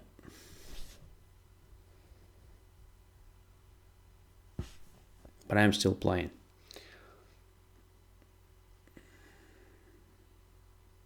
I'm still in the game.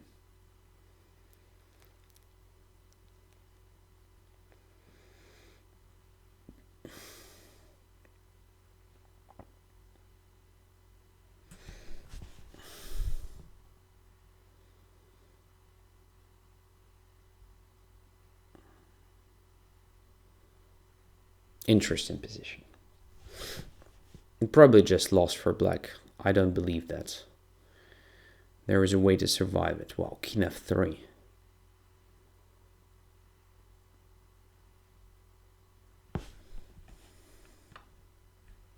Okay, let's protect the knight with the knight.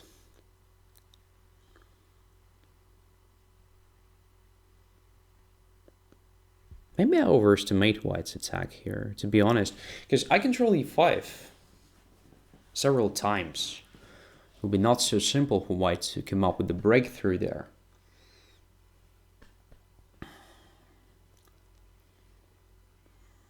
So maybe I'm still in the game.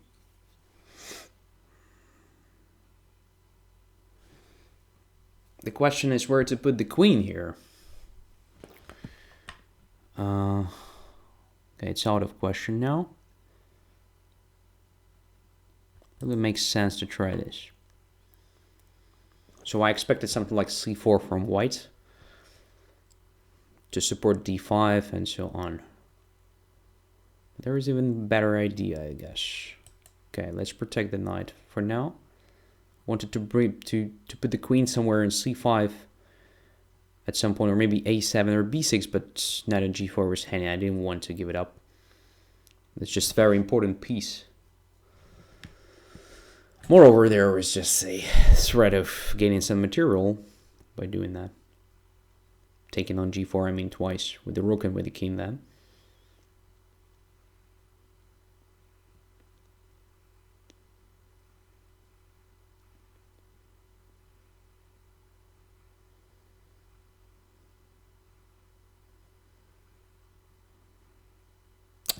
Now it's very hard to make a move because there is a shred of just playing e5. Probably rook a5 is still something that gives me some chances. So if e5, I take on d5 at some point, maybe immediately, maybe after taking on e5. So say I take. Now I take here. And if e takes f6, I have rook takes g5. Somehow protecting everything, I hope.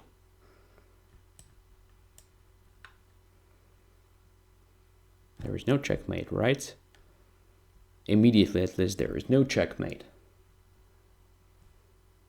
Takes. Okay.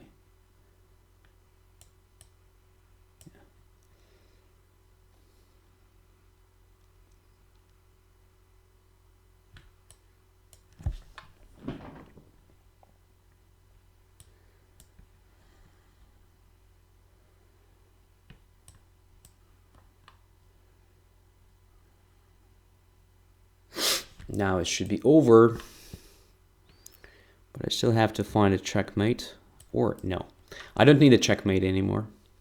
There is a queen.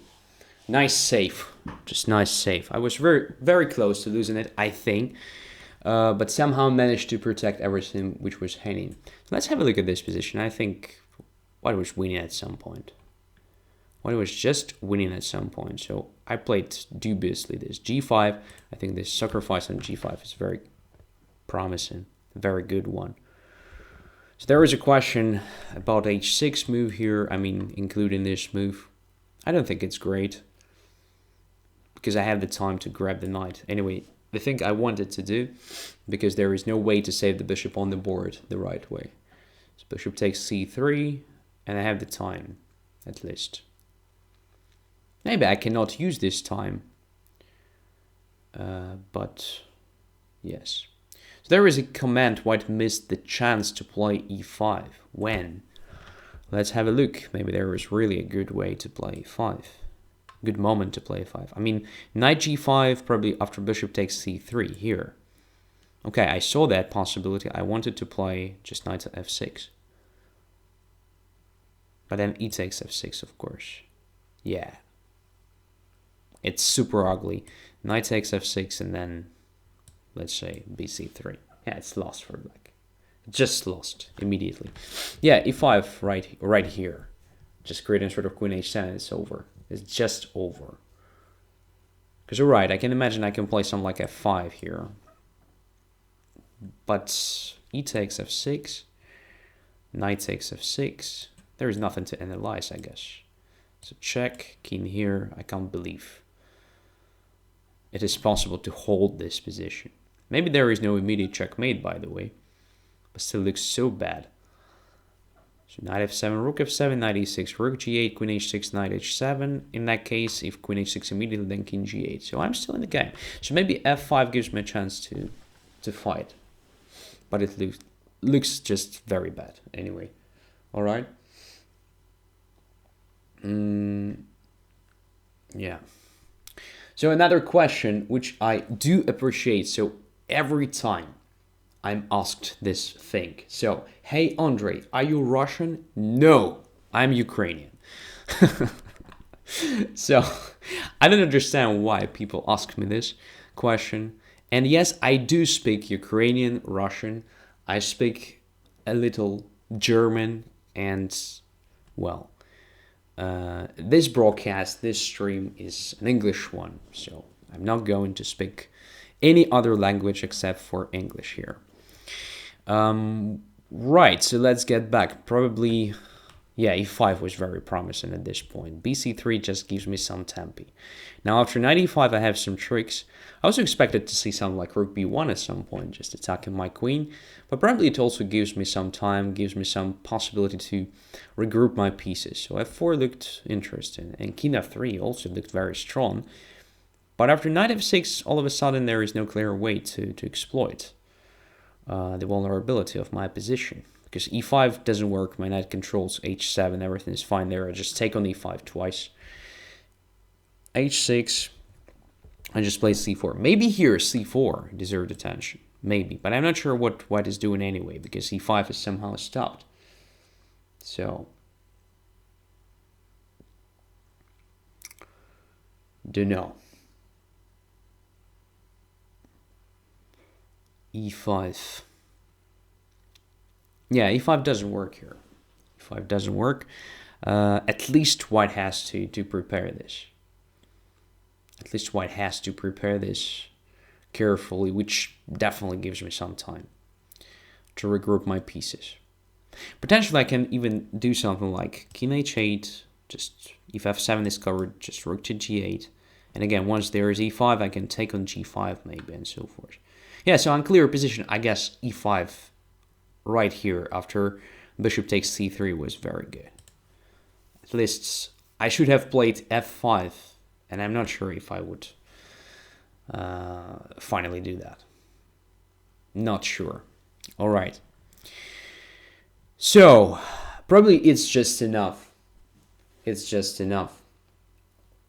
So yeah, it was an interesting session. I mean, lots of interesting games. Lots of interesting games. I have the general feeling that in each and every one I just suffered.